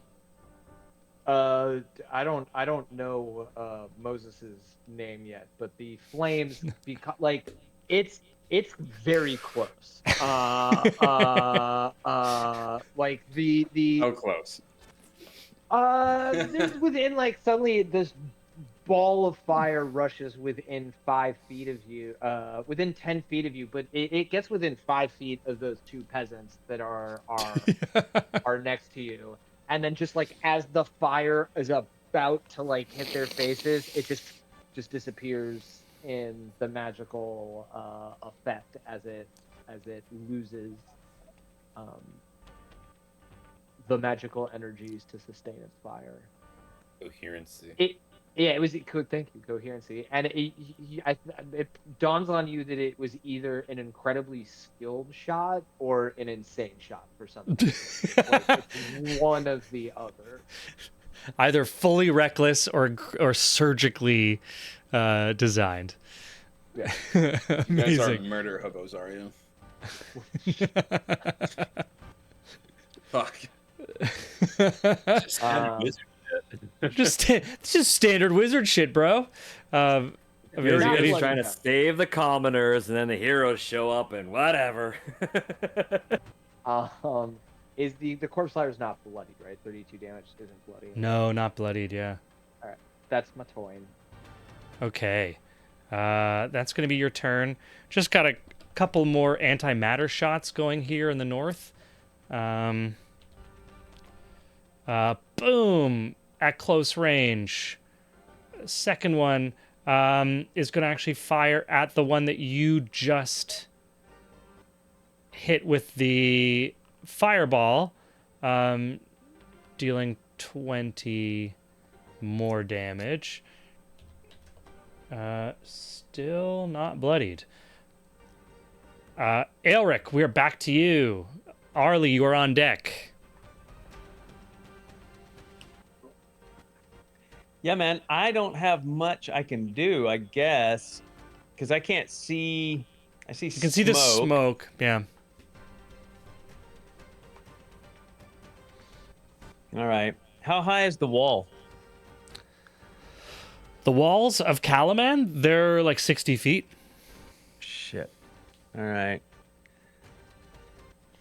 All right.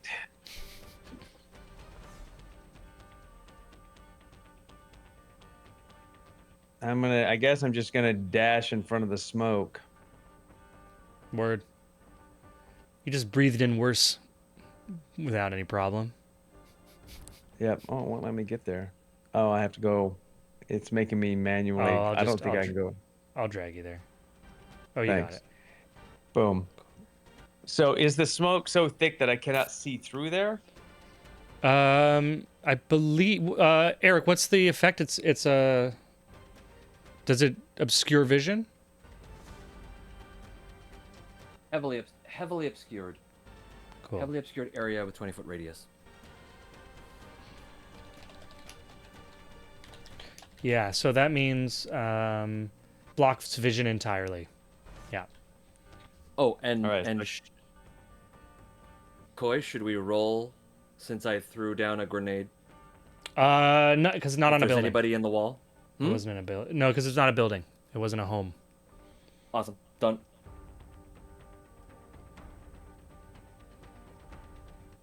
Okay. I can't see anything, I guess. So I'm just gonna hold position. Cool. I mean, you dashed, so that was your action. Yeah, no, I know. But Right. I mean there were some bonus actions I was considering, but since I can't see but you anything, can't see. I will land and hold position. Cool. Beat your Standing. wings with smoke. Standing in front of this, yeah. Just start getting that going.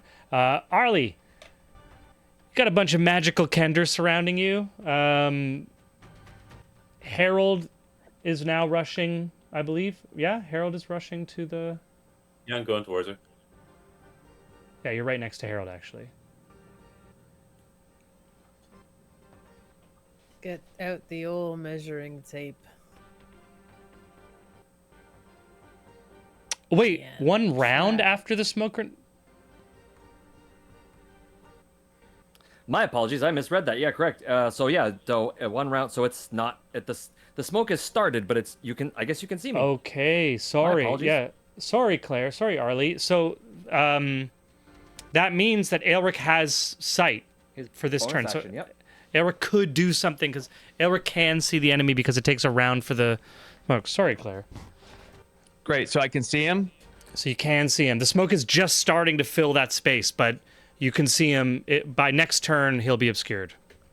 You can see him standing, facing towards you, glaive drawn. Great. I am compelling duel. I accept. Well, it's a wisdom saving throw, DC 16. He fails. I accept. Okay. Yeah, He you're- chooses to fail. You can choose to fail skill or checks or saves. I think you can choose to fail. Okay. So that is a. What does it look like as you call and respond? There is no. This is just semantic. It's just like eye contact, crossblade, shinging out, and Nice. bracing. We got the diagonal cut across the screen and like the two heads of the two of our two enemies. yeah. Awesome. All right. Exactly. Boom. Love it. All right. Two Arlie. fighters Choose squaring to off. fail. So if you choose to fail, Oh yeah. so you are compelled by divine demand, right? You probably know the spell, but basically, yeah, you're on me from here on out, unless you choose to make another saving throw. Okay. Sick.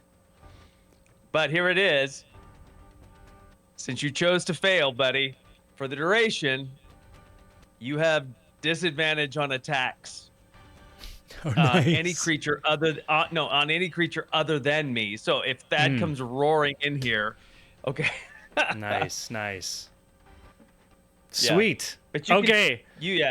Epic duel at the gate begins. We'll see Yeah. that the next turn. Now we get to Arlie. Okay, we got that. Our Aelric was able to do something other than run.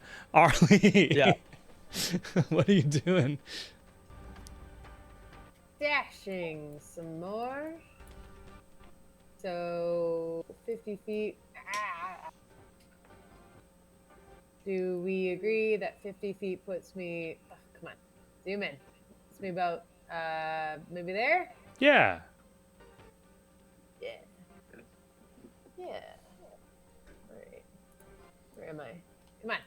I'll pull you there. Excellent. Thank you.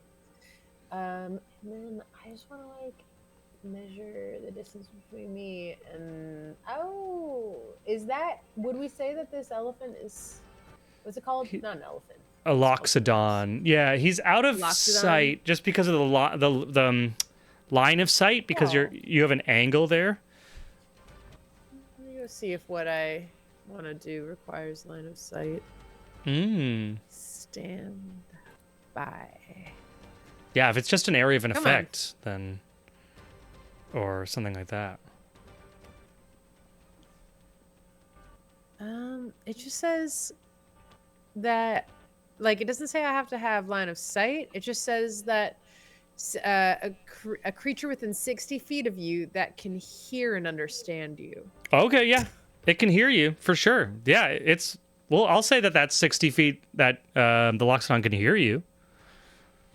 Okay, and if you wanted, of course I could do a little thaumaturgy cantrip if we needed. Just to boost, I don't just to think it's- boost that voice a little bit. Yeah, if you were gonna press me for that, We can 60 feet we can do a stretch. little reskin just to like for some flavor, of just using a little bit of magic to boost that voice. So my action is the dash, but my bonus action is gonna be a taunt. Okay. And let me read you what that. Where did it go? Yeah, the Kender taunt, right? Yeah. Where did it go? Loxodon is getting opposing. Yeah. Sorry, go ahead. As a bonus action, you can unleash a string of provoking words at a creature within 60 feet that can hear and understand you. The target must succeed a wisdom saving throw, or it has disadvantage on attack rolls against targets other than you until the start of its next turn. Wicked. So, Nice. Double yeah. dueled. I've never seen that before. That's awesome. Riley's just gonna. She's just running with her little clipboard, and she's just gonna be like, Administrating. "You think you're a terribly important heffalump, but you're barely like."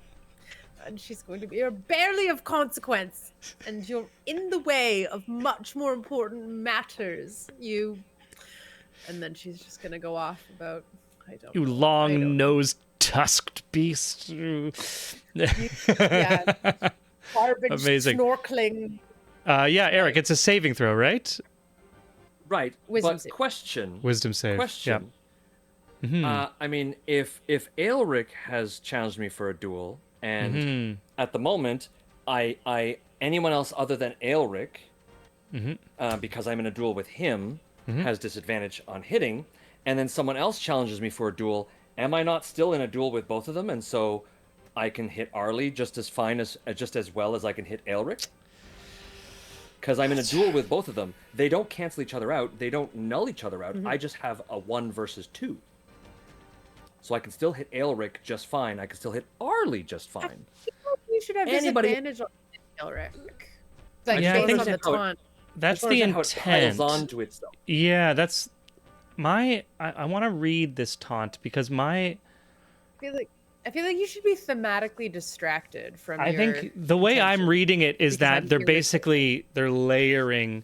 So you have disadvantage on Arlie because you're fighting Aelric, and you have disadvantage on Aelric because you're taunted by Arlie. So it's basically giving No, you no, you don't have disadvantage. disadvantage. Oh, sorry. Arlie's taunt doesn't give you disadvantage on fighting her. That's the only person you don't get disadvantage. Yeah. on. But Point at the top. Okay. But he has disadvantage against you because of the duel against Aelric. So the question is, does the doubling mean that both of you and I'm going to actually rule that you get disadvantage with everyone basically, because it's because when you're trying to fight Arlie, you want to fight Aelric. When you're trying to fight Aelric, you want to fight Arlie. So it means that there's a disadvantage on all targets at this point. But you need to first roll your what is it? A wisdom save? Vague voice traveling over the parapet walls and like I'm just irritating at a distance. I mean, What's your DC? Distance. 16 it says. 60-foot distance. Okay. I have what is it called again? I have the ability to roll this again. What do you have? What's it called?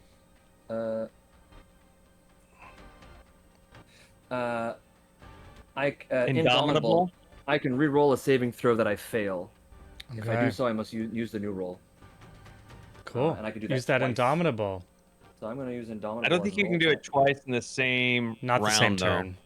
Yeah. Oh, Because no. Yeah. I can use it twice before a long rest. Or before they're both. I have 2 of them. Is essentially what I'm trying to say. Yeah. So I will roll that again. No. Okay. Andalus, the epic anime fight in front of you, distracted by a very annoying administrator from the distance. Focus is pulled. You now have disadvantage against all targets at this point until one of these or both of them end. Incredible, Arlie. I love that. How did just running with the clipboard and what do you think you're doing? Amazing. The commoners are going to keep trying. At this point, the commoners inside your little range here are going to stay in the range because they're not getting killed, and there's lots of happy, fun, protective Kender surrounding Arlie, so they're going to stay there. This other one's going to run away. These other ones are going to try to now run towards the only thing they see as safe. Keep doing that. That's going to be our commoners. Corpse flowers. This corpse flower is going to try once again attacking. Oh.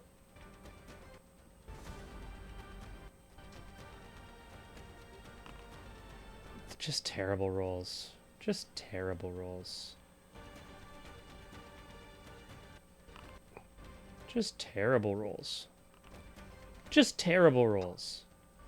Just locked in melee with these machines. And this one that was hit by the fireball is closing in on the house. It is now within 10 feet of these two commoners. This commoner falls dead in the black cloud. There are 4 commoners in the house. Rembrandt, you're standing outside. Two of these commoners are dead outside. And that's going to lead us to, I don't think we have any more zombies. I think the zombies have all been taken out. And we are back at the top. Andalus, it is your turn. I'm just going to resolve this little thing while you do that. Amazing. Sorry,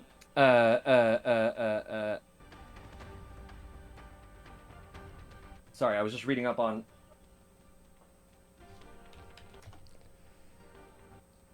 Okay, this bloodied. The corpse on the east that was hit by the fireball is now bloodied as it gets hit by an antimatter round. Yes, amazing. So the smoke has picked up. Yes, it is now obscuring. So with the smoke picking up, Elric's sight of Andalus slowly dissipates as the smoke builds up, and suddenly he just hears an elephant roar, and footsteps getting louder and louder. I'm going to do the action of charge, and moving 30 feet to come up to boom.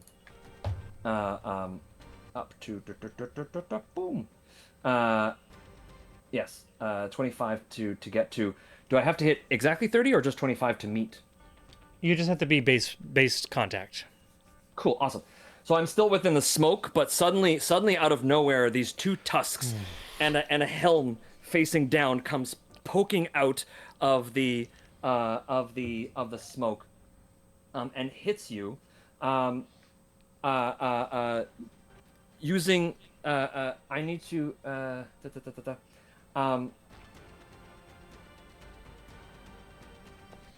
I'm using the reskinned, if you will, helm of the bull here, Koi. So the charger feat. If my path would pass through a creature's space, I must make a strength or dexterity of my choice based on the attack roll against the target AC. A successful hit ends my move, deals 2d6 bludgeoning, not modified by ability scores. If the attack misses, then essentially I just keep going. He moves out of the way and I keep going. And so... charging out of the smoke.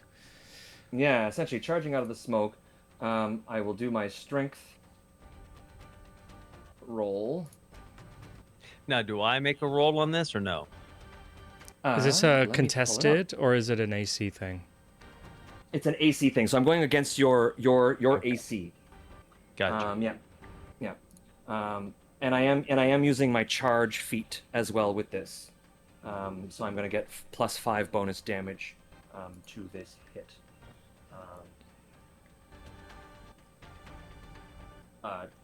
23, I believe, hits you. Yep. Elric.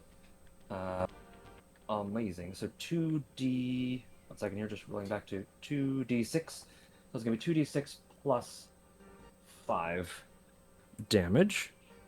That is 12 points of damage. And I'm using a reaction on that attack. So you need to make a strength saving throw, DC 18. I do? Yes. Okay. Telekinetic reprisal. It's instantaneous on your moment of contact. Oh, fun. Hell yeah. Strength saving throw, you said. Strength saving throw, yes. So you make it, so you take half as much damage and you are not pushed. So let me roll this real fast. Oh yeah, that would have been an epic if you had been able to get that for sure. Like, to just reverse that energy.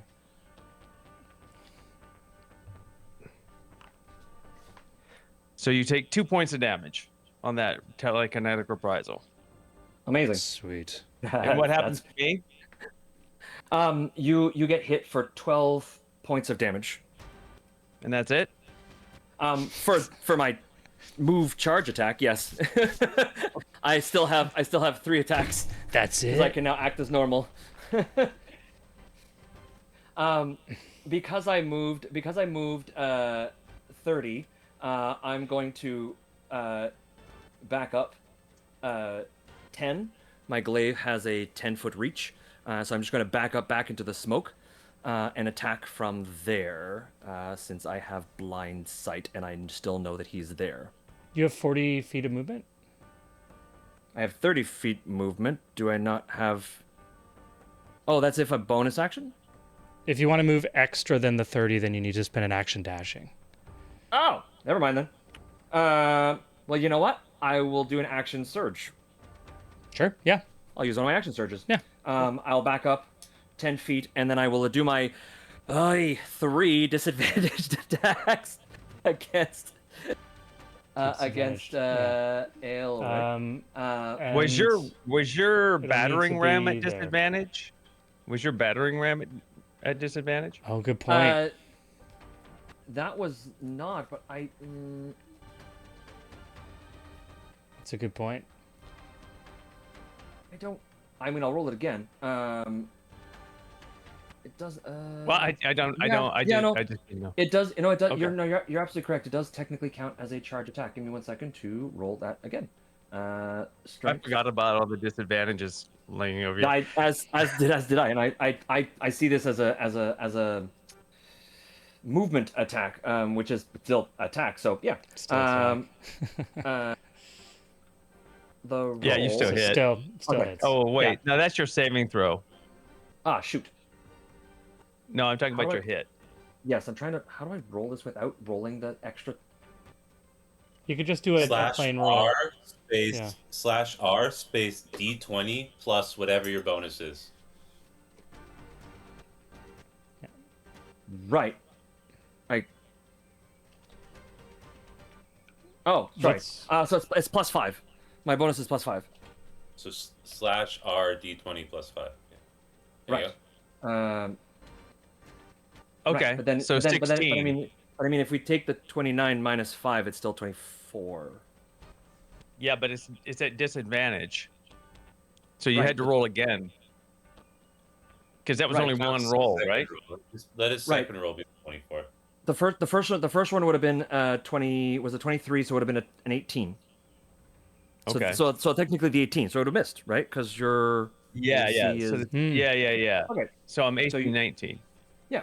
I see what you're Okay. saying. Okay. Yeah. Yeah. Okay. Just keep great. keeping So those- I can't throw my reprisal anymore because it has to make Okay. contact. So 0 Oh, fair damage both ways. Yeah. In that case, 0 damage both ways. But he does an action surge and steps back, which gives Aelric an opportunity attack Oh, okay.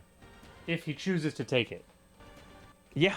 I mean, I called him out. He ran right at me. So I guess now's the time, right? Does he though? Because there's smoke. You can't see him.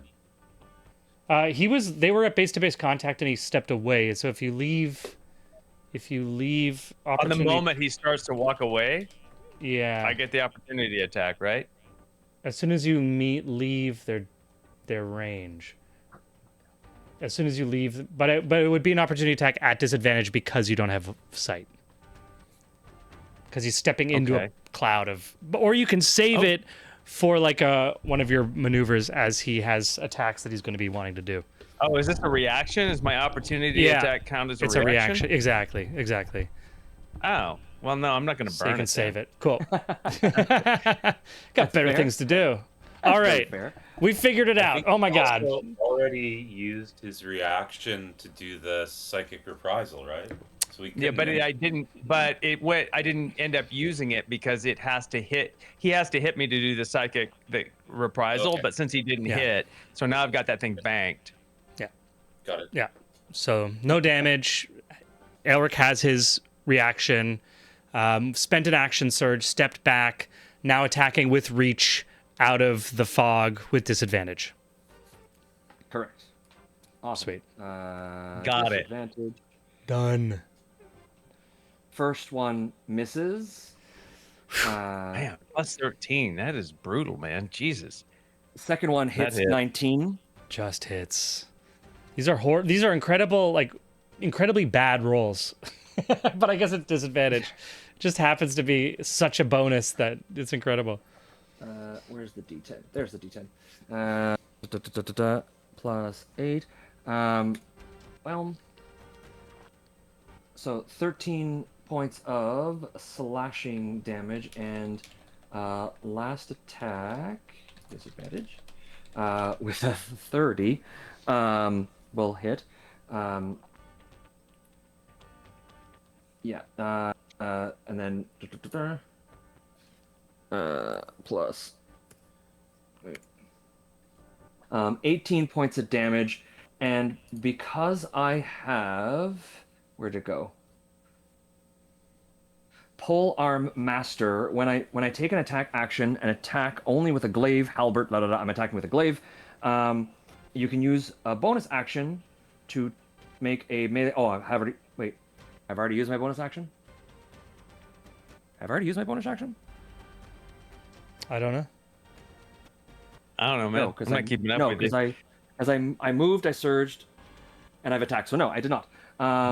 I can this attack. Can uses the I? same Can ability I just modifier. say? Can I just say? Now that I have been hit, I am going to use my reaction. I don't have to have line of sight. I just need to know where they are. Yeah. Yeah, totally. Is this the riposte? And you're at 10 feet, right? Yeah. So make your saving throw. Strength DC 18. This is the same thing Well- that you were doing before. Yeah. Yeah.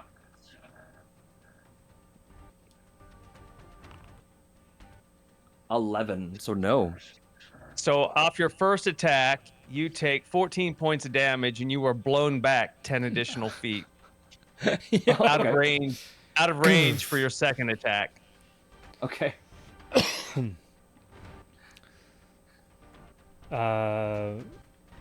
Okay. Amazing. With the action surge, you dashed, which gave you an additional 30 feet. So you should be able to, because you started here, right? So you should be able to close. Yeah. So you can move back because you spent that action surge.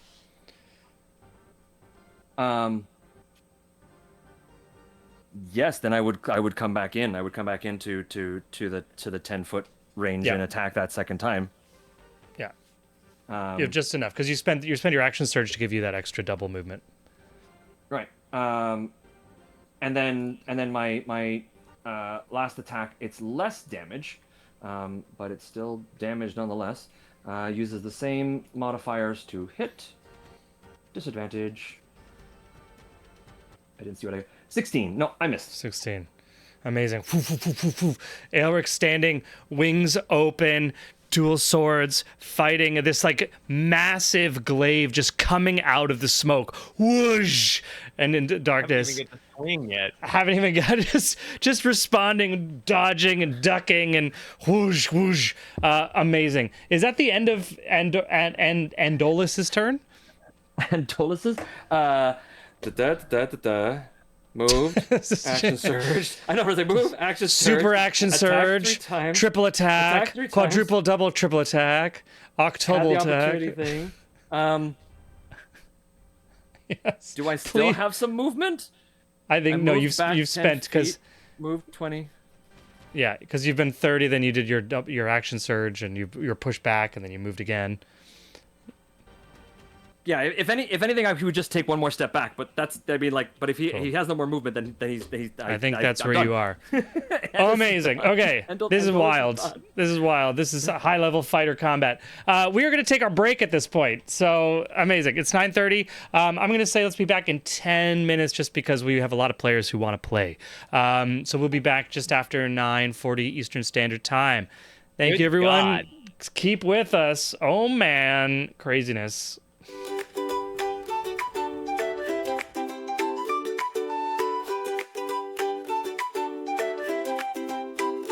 Candlewick Manor, born to nobility, Ollie danced through life with frivolity. Parties and balls, a life so grand. Little did she know what fate had planned. Ollie, the wandering Candlewick, chosen by Sybil in her destinies down. Escape from towers of paper to the open road, a reluctant cleric with powers bestowed.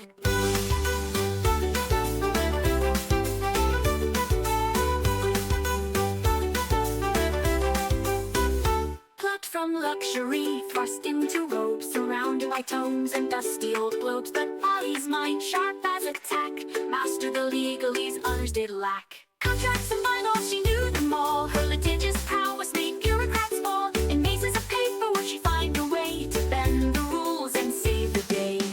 A holy symbol in a divine dream.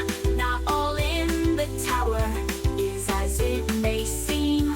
A true cleric now with healing in hand. She'll represent the tower across the land. But Ollie sees more than meets the eye. All timelines at once, futures that fly. Past, present, future, all intertwined. Sometimes leaving the present behind. But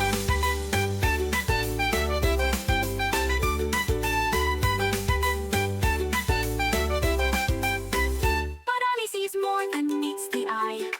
All timelines at once, futures that fly. Past, present, future, all intertwined. Sometimes leaving the present behind.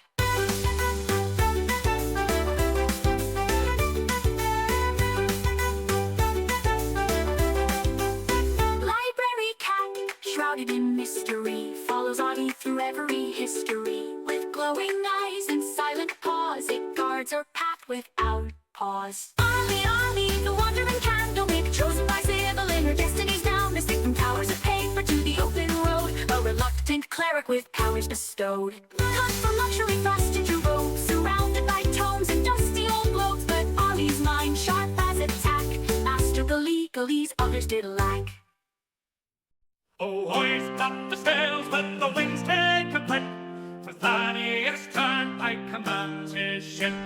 A road on the waves, a sailor so bold, with magical powers and a heart of gold. Behold, Thaddeus sailed the endless sea, with little Boobo as wise as can be. Through tempest and tide, they roam far and wide, the Turnpike legacy, their unfading pride. From the mighty Turnpike line he hails, with the lineage of captains braving the gales. A scion of seafarers fierce and grand, with the spell on his lips and the sword in his hand. Behold, Thaddeus, master of the spell, with little Boobo through heaven and hell. They dance with the stars, they flirt with the dew, their laughter echoes in the ocean's blue.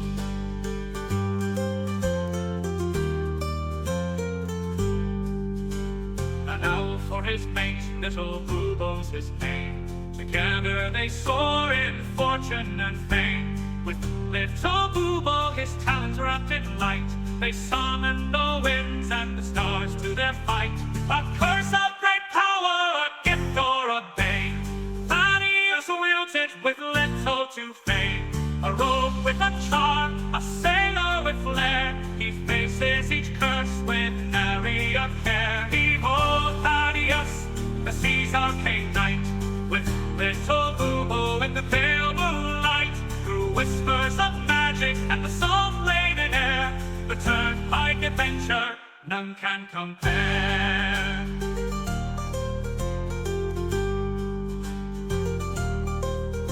So sing of the Turnpike, the legend, the tale, with Thaddeus and Bubo setting sail. For where the map ends, their journeys just start. The seas in their blood, magic in their heart.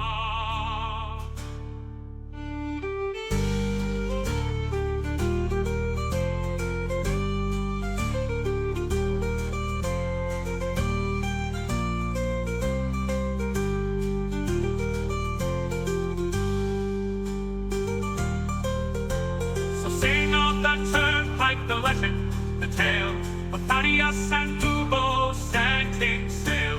For where the map ends, their journeys just start. The seas in their blood, magic in their heart.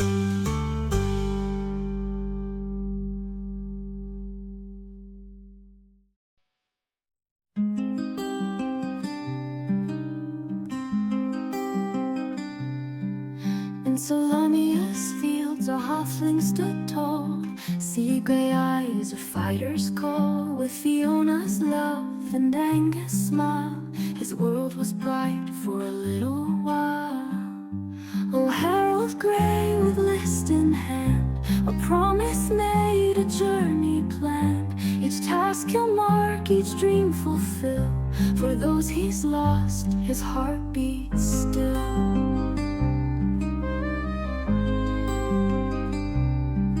From Zakar streets to golden fields, their family loved the greatest shield. They dreamed of wonders near and far, penned on a list beneath the stars. Oh, Harold Grey with list in hand, a promise made, a journey planned. Each task he'll mark, each dream fulfill. For those he's lost, his heart beats still.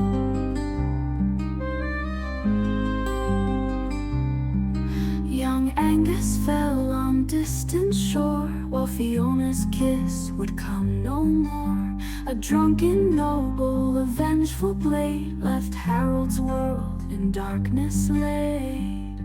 But from his grief a purpose born, to honor vows that he had sworn. The list unfolds a final wish, a blade resisted a gutted fish.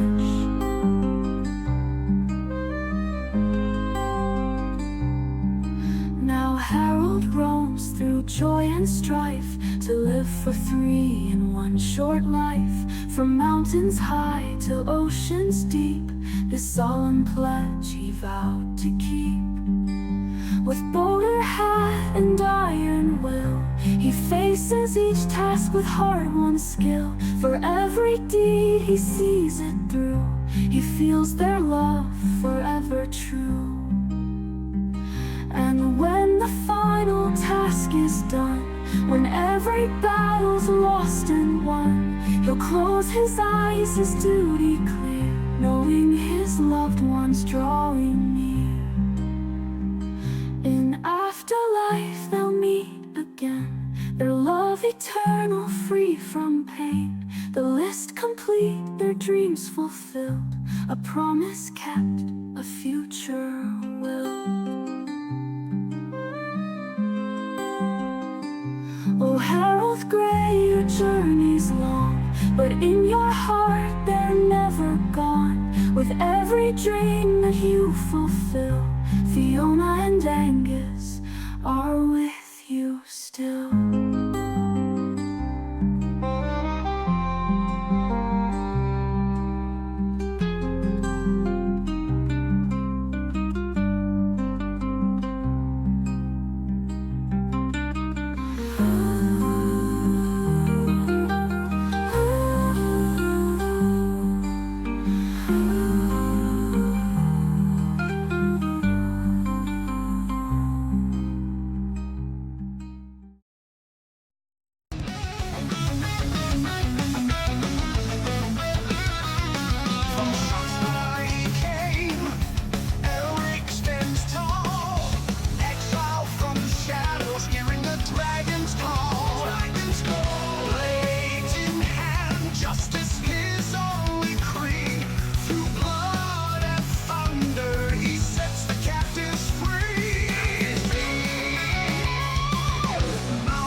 life with frivolity.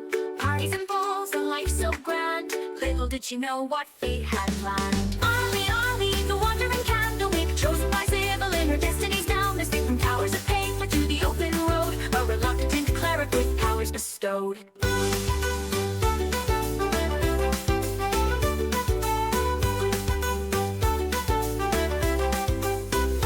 Plucked from luxury, thrust into robes, surrounded by tomes and dusty old globes. But Ollie's mind, sharp as a tack, mastered the legalese others did lack. Contracts and bylaws, she knew them all. Her litigious prowess made bureaucrats fall. In mazes of paperwork, she'd find a way to bend the rules and save the day.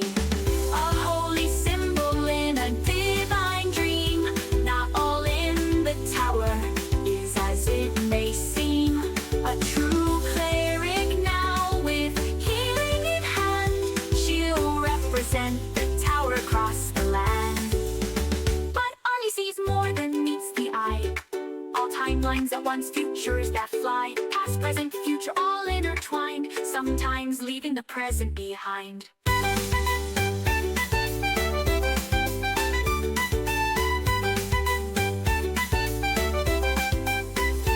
Arnie sees more than meets the eye.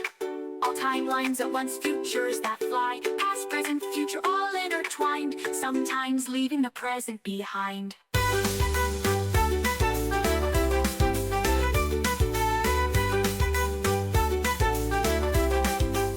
Library cat, shrouded in mystery, follows Audie through every history. With glowing eyes and silent paws, it guards her path without pause. Arlie, Arlie, the wandering candlewick, chosen by Sybil in her destiny. Okay, we are back. We are in the middle of some stuff now, but because the parties have kind of separated into two sort of sections, we have one section barricading themselves in this house. We have a couple of commoners, Rembrandt, this ratty-tatty person who has yet to really describe himself. We have the soldiers making a perimeter around, firing antimatter rifle rounds. Aelric is engaged in combat following this massive Loxodon. So I am going to ask any of the players to make a call. It's up to you guys if you want to be joining at the house or following Aelric. You know, we all know Aelric loves to do things his own way, and he likes to have the honor and the valor of fighting mano a mano against a massive elephant creature that's twice his size. He just knows his role, man. He's like, I know my role, bro. I think it's more like Aelric's like, I got this. So we're going to be doing, Aelric is going to be continuing combat on the side between each one of their turns. We are going to have some social moments in this house that's under siege. So we're going to start with that social moment as Thaddeus and Harold show up, get in the house, doing what you want to do. Oh, you're going to go with Aelric? Okay, Thaddeus, are you going to go with Aelric or are you going to go to the house? I think now having I think he has it, I guess, now. Like, there's enough forward momentum, and I've seen I'm going towards the house. Cool. You're going to the house. Cool. And Claire will be back in a second. So Thaddeus, you pop into the house with Rembrandt. Rembrandt, you're in there. Thaddeus pops in, this wizard who just fired a fireball that dissipated close enough to almost singe.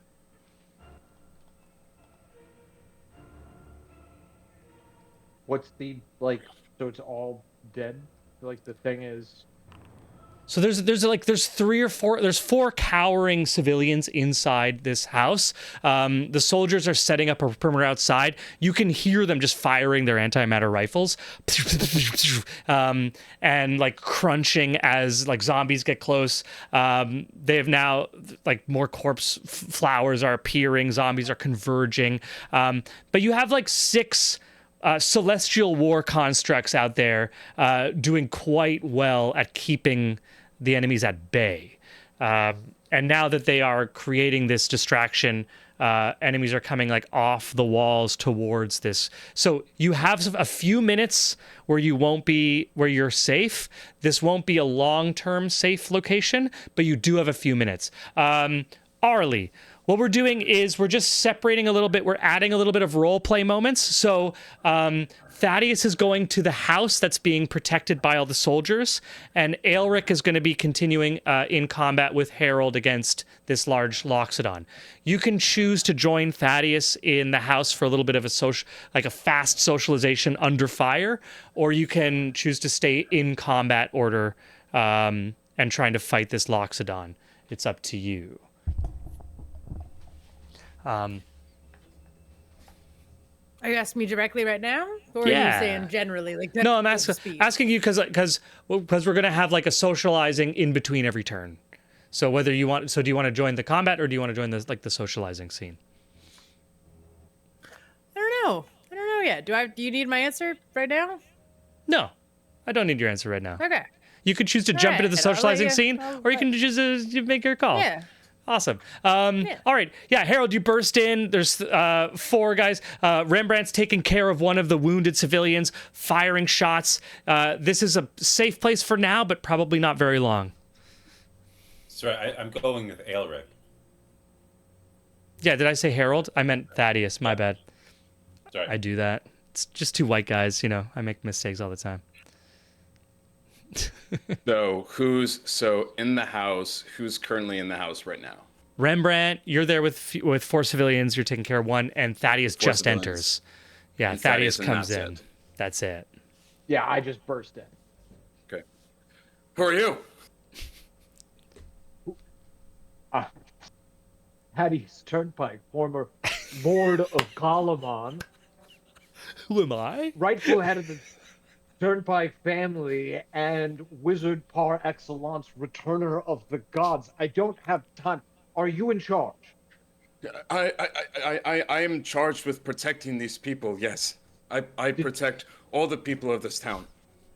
We were on an airship. We have no idea where the calamity started. Did the calamity start outside or inside the walls of Kalaman? Look, there's no time to explain. We have to get to the control room. It is the only way to modify the shield. If we do nothing, this shield will disintegrate, and if that happens,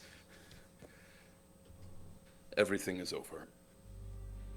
So the enemy has come from without. The gates to Kalaman are open. We need to evacuate this building and everybody inside back into the city. Shut the door. Shut the door, quick.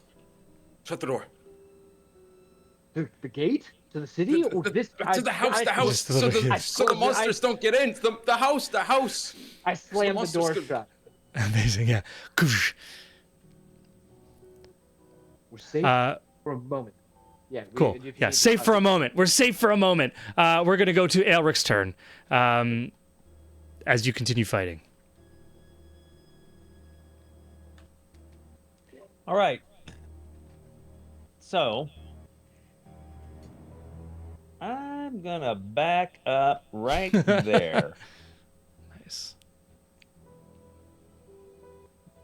Back again, kind of like right there. Bang. And I am readying my action. To attack. To attack. Hell yeah. I will, because you just experienced it, I'll just remind you. This Loxodon has a reach weapon that can reach 10 feet, which means he can attack before he gets in your attack range. Yes, I know. But he has to come out of the smoke. Yes. Yeah. Cool. Cool. Do I just wanted to make sure. Do I get? I don't get because I an used opportunity my bonus attack. Action, I do not get an opportunity attack because he left my range. It's your reaction would be the opportunity attack.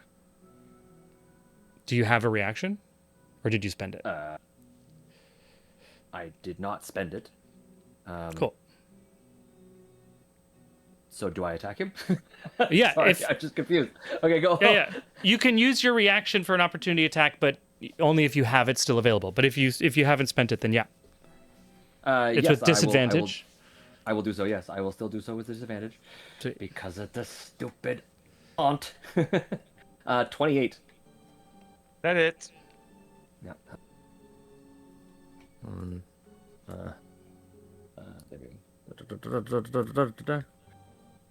For 16 points of damage.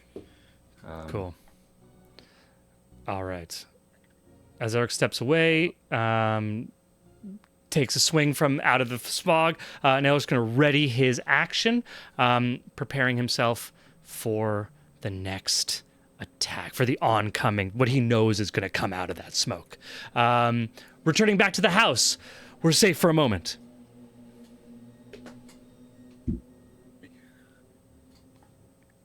I can't explain right now, but you have to trust me. I'm going to extend out my hands to him, and I'm going to use that spell, Koi, that I told you about just now. Give me... Let me just check.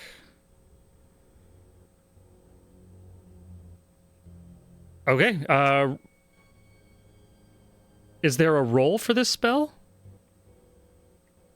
Or is there a saving throw? No. There's no saving throw? Nope. Oh, because it's... Yep. You're reaching your hands out to me, right? I do this. That sort of like quickly just makes sure and just sort of does the same thing, like is like to maybe put his hands out, like he's accepting. Okay. Okay. So, go for it. Yeah, so Thad, you have... What's your total hit points? Currently 110. 110. Because you have less than 150 hit points, I believe you are now stunned.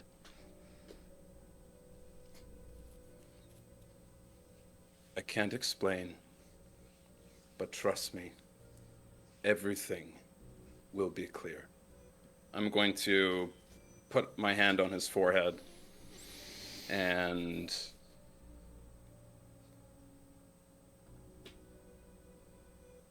Now I think close my eyes. Yeah. I think you're looking for incapacitated, is that right? Correct.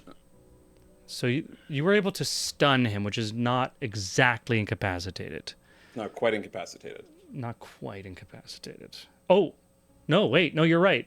When you're Pretty sure he stunned, is, you right? are incapacitated. Okay. Yep. That's incapacitated. You touch him. You can now tell what happens. The moment his hand touches your forehead, everything goes black for a moment. And you hear the whispering of a child's voice. Then a man's voice. Then an old man's voice. And then something that not even in your deepest, darkest dreams you ever thought you would hear. You open your eyes and you're calm. We're gonna go to Harold's No. turn. Type in the for Sam. Harold, it's your turn.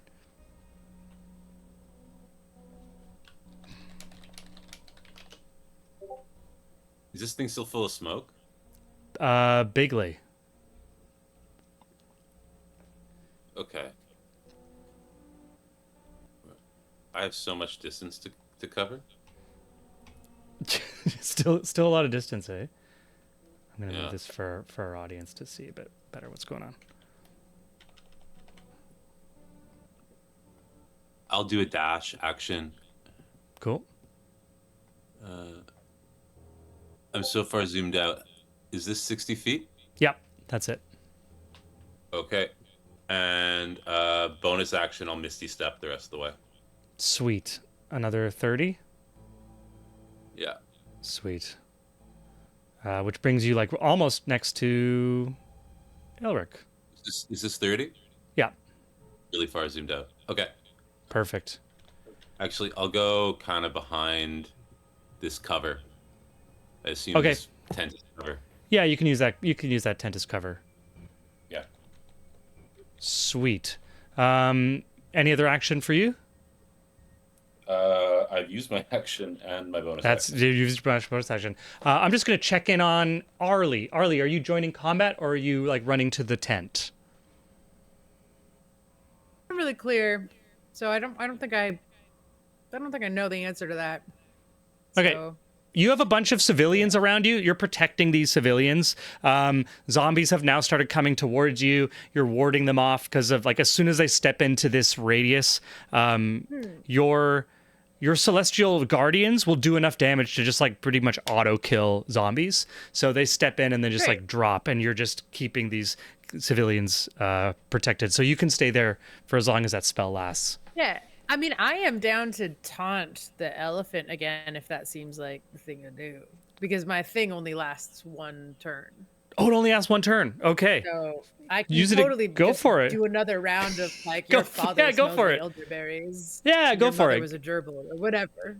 I love it. Give me another saving throw there, and we'll return to the or whoever gives whoever which Yeah. roll. I'm not sure who's doing who. So it would be. Andalus needs to I want to call it an Oliphant, but that is just the Lord of the Oliphant. Rings, and Yeah, I'm not right. paying good It's all halfling hobbits. Okay, he rolls a 16. Does that succeed or fail? Sorry, I think that fails. Let me just make sure. Oh wait, yeah, no. Spell save DC is 20 these days. Oh, Sorry, doing knowledge well. This is a spell? I thought this was a taunt. Hello. Okay, yeah, Oh, cool. I'm sorry. I'm sorry. I might not be thinking straight. Maybe I thought it was my spell save DC that I used, but maybe it's not. Oh, I'm just teasing, don't My worry. bad. It's all good. I'm gonna go back But to what the. is it? Wisdom Oh. saving throw, but I don't actually know what you're trying to over my wisdom. Yes. I don't know. My wisdom's pretty damn high. My wisdom's a +10. Equal No, wait, plus to 5. Jesus Christ. 8 plus your proficiency bonus plus your intelligence. So that's 8 plus 5 if it's plus intelligence, then 5. You've got a good chance. Why 8 plus Or 5 no, equals intelligence, wisdom, or charisma. You get to choose. The target must succeed on a Arlie. wisdom saving throw, or it has disadvantage. So wisdom saving throw.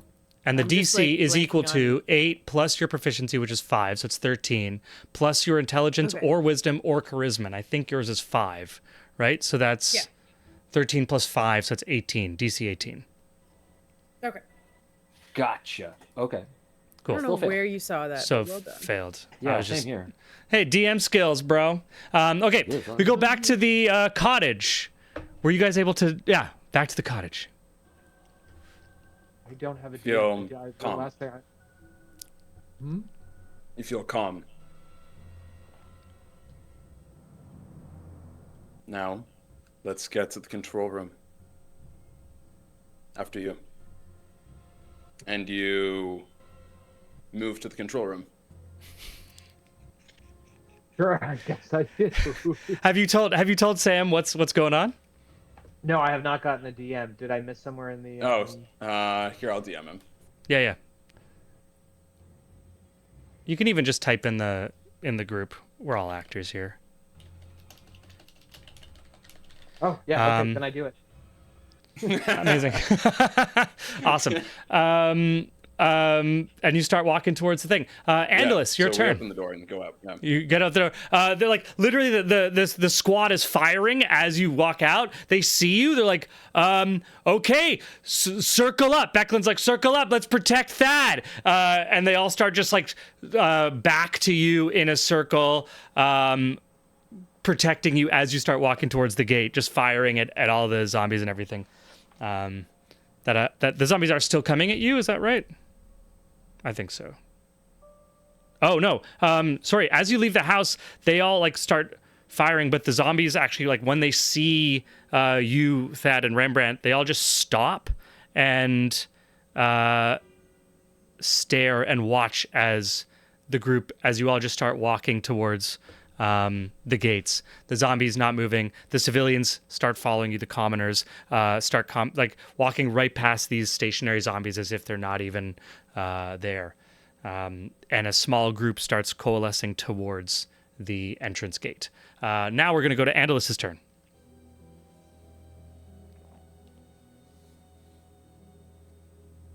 Come on, there we go. Computer's a little slow on unmuting me.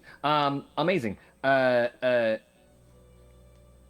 Out of the smoke comes Andis's last javelin towards Aelric.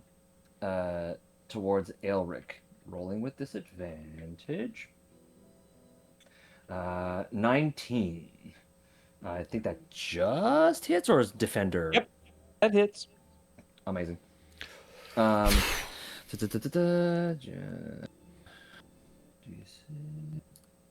Plus 8. Or, yes, plus 8. For another points of 13 damage. And then, well, I guess attacking is my action. 2 more darts suddenly come out of the smoke. A 14 will miss. Why is it rolling? Oh, because I rolled a 1. Yeah, that'll crit miss. And then the second dart with a 19. And that is 1d4 plus 8. So 10 points of damage as I'm basically peppering you from the smoke as little barbs come, metal spikes come following the javelin. And then after doing those 3 attacks, Andis is smart. I'd like to think, and will then run and dash 60 feet into the city. I don't think you can run 60. Oh, right, 30. Sorry. Right, forgot that I can't run. Sorry, 30. Forgot that I can't run. My apologies. And just want to make sure, because this isn't your he can move away from you with the compelled duel. You have to make each time they try to, you have to make a wisdom saving throw to move more than 30 feet away from him with compelled duel. Oh, okay. I was on that part of the spell was not explained to me. Sorry. Yeah. I was just double checking. All I was told was that I could only attack. Yeah, it's disadvantage against anybody else. And it's each time you attempt to move to any space that is more than 30 feet away from you. Gotcha. Okay. You have to succeed on a saving throw. Then I will attempt to succeed. What was it? Wisdom, you said? Yes. Wisdom. I'm getting.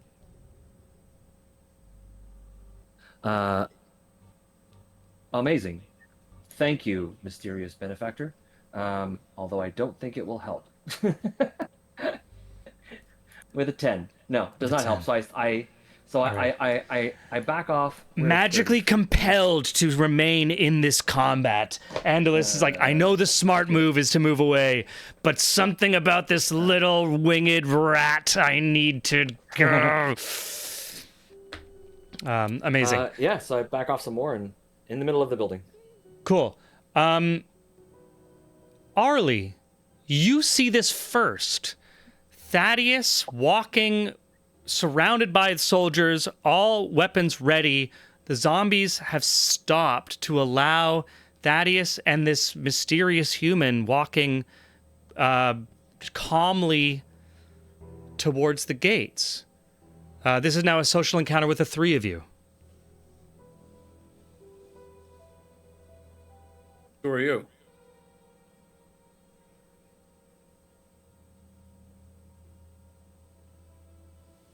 Sorry, is this directed towards me? Yes, you. Who are you? Sorry, I don't know. Where on the map are you in relation to Arlie? Okay, so we've moved where? About. Yeah, we're like, where would we be now? Like here? Okay. For the whole red, I think. Yeah. And I'm Maybe here. standing calmly in the middle of the group. I am someone who is terribly inconvenienced right now, and I brandish my clipboard. Oh, I'm sorry. What is your Thaddeus, name? your tabs are in blue. Oh, I'm Arlie Gandalf the Third. Good to meet you. I'm Rembrandt, and you know Thaddeus. Yes, these are all my cousins and various ancestors of different kinds. You're welcome to dance along, but they can't actually hear, or it's fine. They're just on a slightly different layer of reality. But they're doing a remarkable job of dealing with whatever the fuck this is. Now, if you could sign. Sign? No, not you. I don't know who. I'm sorry. Sorry. Rembrandt, was it Thaddeus? Here. I've come all this way for. I've forgotten now. Wait. Very Okay. important. Hold on. I have a question here. And hold on. I just need to DM something. Yeah. What's the spell that you're using again, Arlie? I just forget. What's it called Spirit again? Guardians. Spirit Guardians. Just want to double check. The duration? The duration is 10 minutes, so you're good. Let me get into that. And I'm just any creature's speed is halved. Okay, here.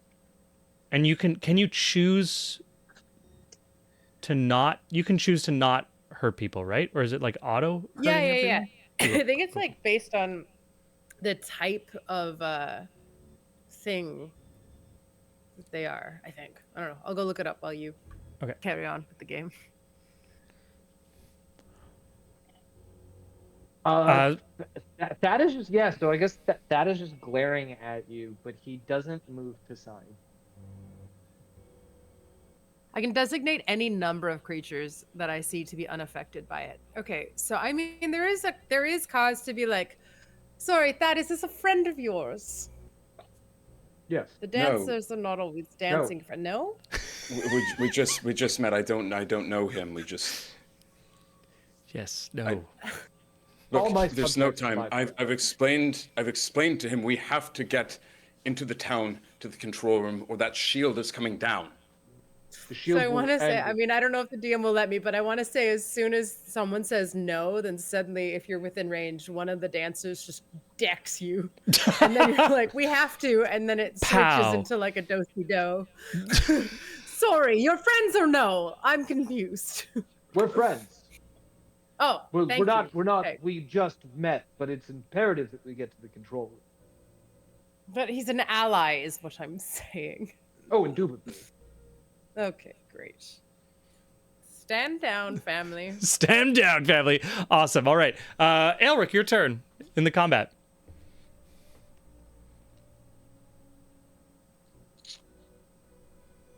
How long does this fog last again?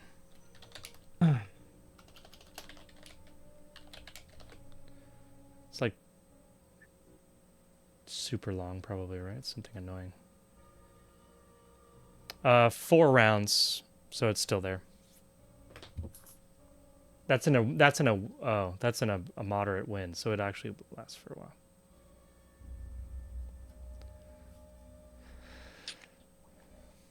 Okay.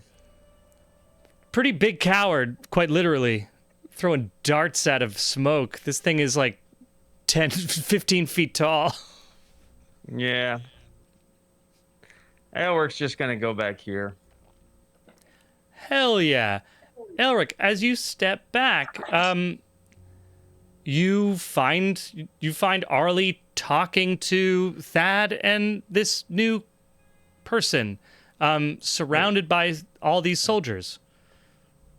Okay, but I can see Harold too, right? Because Harold's right there. Yeah. Harold will be the next to act in combat, but you're all now in the same social encounter as well. Yep. Great. Well, I'm looking at. I still got about 10 feet of movement, but I come across Harold, and as I'm like pulling out shit out of my body.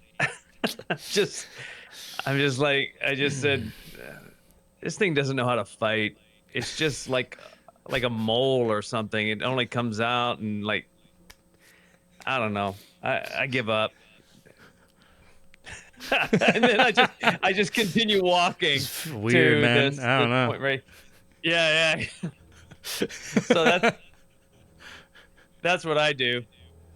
Awesome. That so I don't know if Harold has any response to that or not, but I mean, there's such apathy and disappointment in Elric's voice. Like, he hustled all the way over there for 2.5 rounds, landed, and this thing is just like jabbing at him from smoke, and he's like running away. I'm just like, screw this. Dishonorable. This thing's just all bluster. That's No, buddy, awesome. you're still compelled. I don't have You're to keep still the concentration on that. You're still, It's- and in fact, you have to close distance now because I've moved Right. out of your 30 feet. Actually, like, more enraging. This guy's like, "You're not worth it, bro." What do you mean I'm not worth it? Incredible. That ends Aelric's turn, so we're back on our social moment. But everyone is involved. Everyone's like within a few feet of each other. If you two are random choosing, people. if you two are choosing to continue walking, you're gonna at this point you're gonna like pass Aelric and Harold as you No, walk we'll, towards we'll, this. we'll You'll stop stop? because there's like 4 people around now. Yeah. Okay. So you're like Yeah. all moving now. Now you're kind of There's all surrounded. Aelric, Harold's wife. Like, it's a family affair right now. You got so many family spirits wandering around here. Yeah. You got Claire's family spirits dancing around. You got the dead wife there dancing around. It's just, It's. Did you all come from that airship? no, we came from a different plane of existence. No, we came from the airship, but You From came the from a plane of- different plane of existence. Which of you? we all have been in other planes of existence recently, but we're from here, but we were on the airship. Yes. We have to get to the It's a complicated answer, Listen, really. listen. We don't have time. We no we time. have to get to the control room in the city where Immediately. that barrier is coming down. It's Main the only barrier. way to. Look, I don't know you people, but Well, there's Go a ahead. giant Help. coward Yeah. right in the middle of Yeah. the doorway. So unless you're willing to take that thing on, Just a we're not giant getting coward. near your shield Right room. now? It is now Harold's coward in the action doorway. to fight if he wants. Yeah. Okay. So, what do I see right now? You see, Thad and Rembrandt, this kind of ascetically clothed human, surrounded by a bunch of commoners that are streaming from, like, more and more showing up, surrounded tactical defensive positions, the Omega Squadron fanned out. They're just watching as no longer enemies are approaching. All of the zombies and everything have stopped and are entirely still. Arlie is Arlie's saying what she's saying. She's now kind of said, like, okay, I suppose the family's cool with you guys. Aelric is a little pissed off about this coward in the smoke who doesn't know how to fight. Rembrandt and Thad are saying they need to get to the control tower or the control room to make sure that this the arcane shield of the city doesn't collapse. Uh-huh. And the zombies just stopped attacking. Yeah. Ah, okay.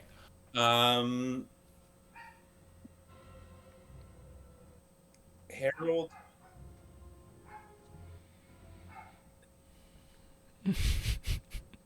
Can I make an insight roll?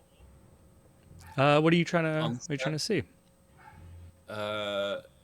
This is extremely sus. Okay. Zombies stop attacking. Why? The only thing that would make zombies stop attacking is if whoever summoned them just asked them to stop attacking. I just don't Yes. think an insight check would be able to like the insight check would give you what you just gave, basically. Right, but this guy is talking about getting to the control room. And Yes. I'm curious about his motivations. So whether like okay, so you're trying to figure out if he's trying to get to the control room?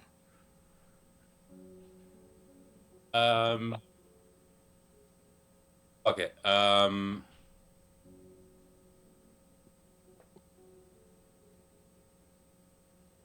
don't like this guy. I don't fucking like this guy.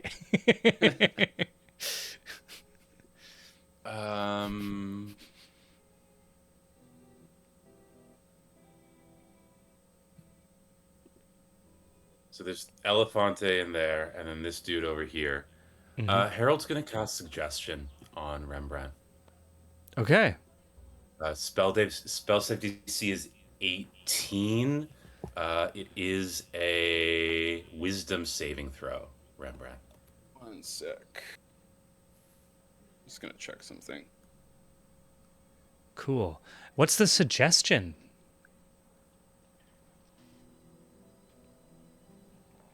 Tell me why you're here. Nice. Okay, I'm just checking something quick. I love how as soon as Aelric is like this big guy is a lame fighter, and Harold's like, okay, who the fuck are you? Why are you here? It's like, if Aelric is cool ignoring that dude, I'm a cool ignoring. Everyone is being crazy right now. Thad is following someone's orders. The zombies are not attacking. Aelric is being a big baby. Okay. Everyone is taking crazy pills. He's new. Yeah. What's the? Okay. I will. Okay, so I will have to he asks roll against this. Right? Yeah, wisdom saving throw DC 18. The question being asked is why? What are you doing here? Okay. Tell me why you're here. Tell me why you're here. That's the question. Okay. And let me just. So it's a wisdom saving throw. Yeah.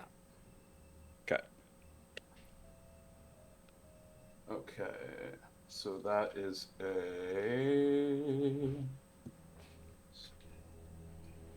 19. Oh, so you beat it. You're not Okay. compelled to be honest with me. I've already told you. We need to get to the shield. I'm being honest with you. You don't have to suggest that I'm honest with you. We need to get to that shield. We have to modify it. If we do nothing, Deal. Hmm? How do you know about the control room? If the Because- mages are dealing with. let me explain. My name is Rembrandt. These commoners, these people, I take care of them, I heal them, I help ward away anything that would take them away from this place. There is something that is threatening this city and these people. And the only way to stop it is to get to the control room. If we do nothing, all these people will die. With How do you that, know about Eric's the turn. control room? Which of the mages sent you? And as you are having this debate, the weird fighter in the clouds, your turn.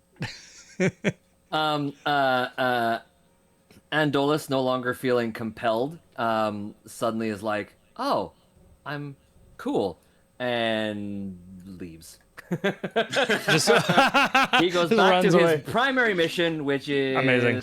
Disappears. back of this away, and in the action of doing so, will throw a grenade into this house right here. Spam. Okay. You hear an explosion from beyond the wall. A smoke grenade into that house. Oh, and a smoke grenade. Cool, cool, cool. Yeah, one of the smoke grenades into that house, as Gotcha. we've discussed. Yeah. Awesome. We have 6 minutes left. We're returning to this socializing event. So we are out of combat at this point. There's no initiative being rolled right now. Everyone is present except for who will go down in history as the biggest physical coward in D&D. Sorry, Eric, but it's too great. It's too much fun.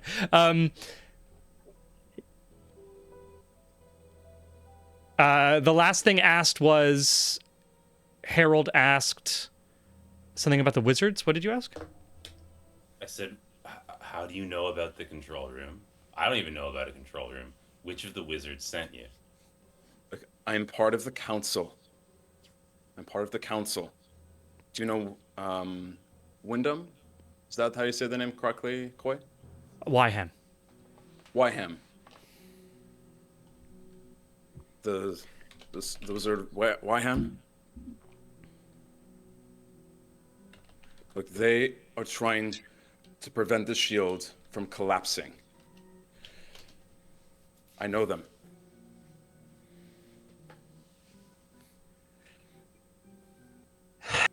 Do you not believe me? I'm working to believe you. Politics. Is this other creature with you? I know the creature. What creature? The thing that was hiding in the smoke. Thing. Oh, the plant. I haven't seen what you're talking about. Then put it aside.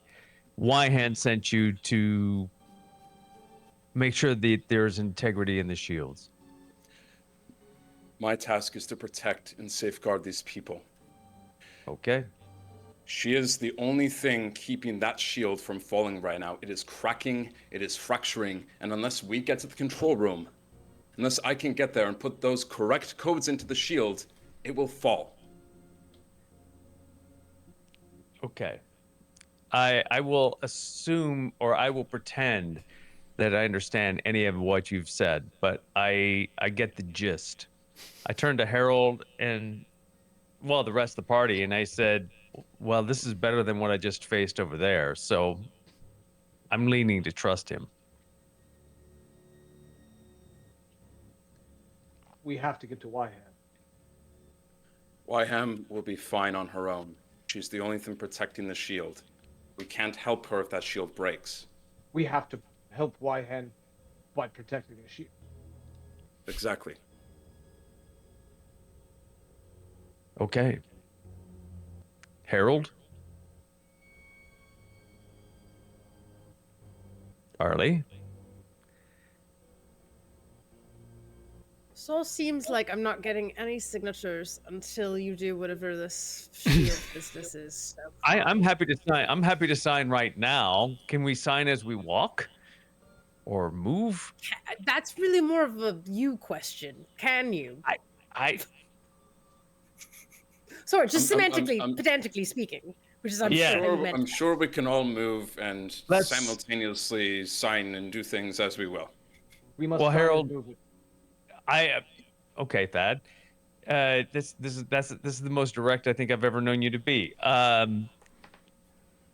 will follow. I'll follow you. You seem like you have a plan. What's your name? My name is Rembrandt. What's yours? Elric. Elric. Pleasure.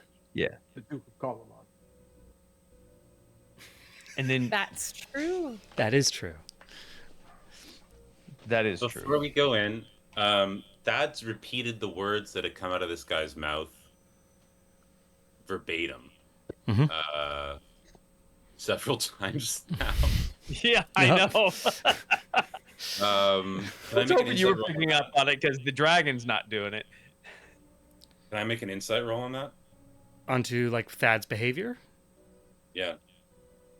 I suppose like you're trying to find out. This is just so unlike him. I'm so confused by his behavior. The shields are falling, man. The friend is we don't quite have strange. time That to is shiver true. like this. All right, Harold goes, lead on then. If I may, you start to hear screams from within the walls. Oh no. The commoners, we have to protect them. Okay. Well, you're clearly in the lead, so you start and we'll follow. This way. Arlie, and give me the clipboard.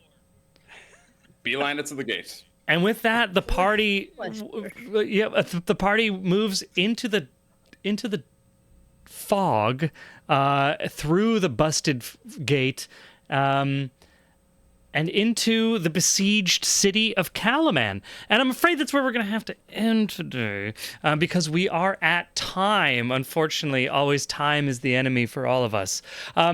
Thank you, though. Thank you so much for coming back and joining us and playing with us. It was lovely to see you again, Claire. I hope we see you more. It was so awesome to have Chase Lawless. It was so awesome to have Eric Fournier coming and playing some weird mind games.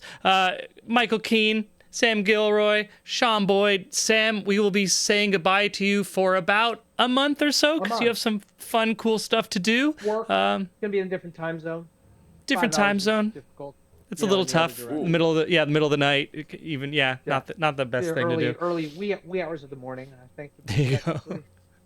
But we'll find out all about it when you come back.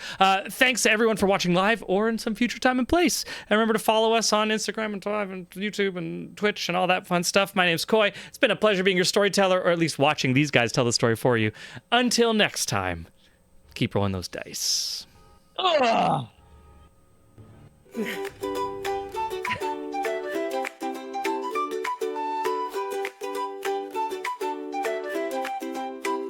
Candlewick Manor, born to nobility, Ollie danced through life with frivolity. Parties and balls, a life so grand. Little did she know what fate had planned. Ollie, the wandering Candlewick, chosen by Sybil in her destinies down. The stick from towers of paper to the open road, a reluctant cleric with powers bestowed.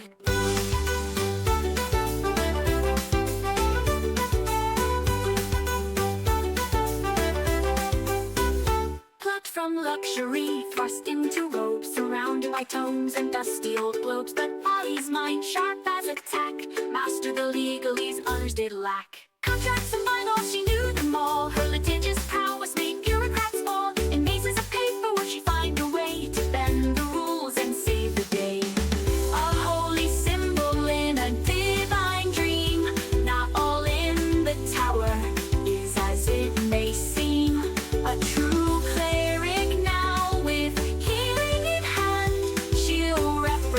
the tower across the land. But Ollie sees more than meets the eye. All timelines at once, futures that fly. Past, present, future, all intertwined. Sometimes leaving the present behind. But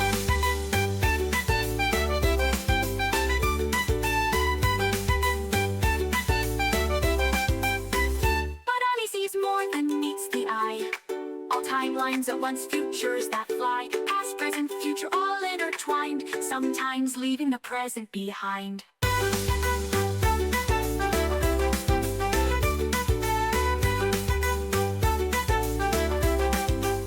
Library cat, shrouded in mystery, follows Audie through every history. With glowing eyes and silent paws, it guards her path without pause. Ollie, the wandering Candlewick, chosen by Sybil in her destinies down. The stick from towers of paper to the open road, a reluctant cleric with powers bestowed. Cut from luxury, thrust into robes, surrounded by tomes and dusty old globes. But Ollie's mind, sharp as a tack, mastered the legalese others did lack. Oh, hoist up the sails, let the winds take a grip. For Thaddeus turned, I command his ship. For good of the waves, a sailor so bold, with magical powers and a heart of gold. Behold, Thaddeus sailed the endless sea, with little Boobo as wise as can be. Through tempest and tide, they roam far and wide, the turnpike legacy, their unfading pride. From the mighty turnpike line he hails, with the lineage of captains braving the gales. A scion of seafarers fierce and grand, with the spell on his lips and the sword in his hand. Behold, Thaddeus, master of the spell, with little Boobo through heaven and hell. They dance with the stars, they flirt with the dew, their laughter echoes in the ocean's blue.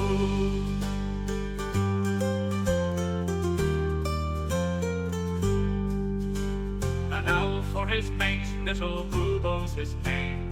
Together they soar in fortune and fame. With little Boobo, his talons wrapped in light, they summon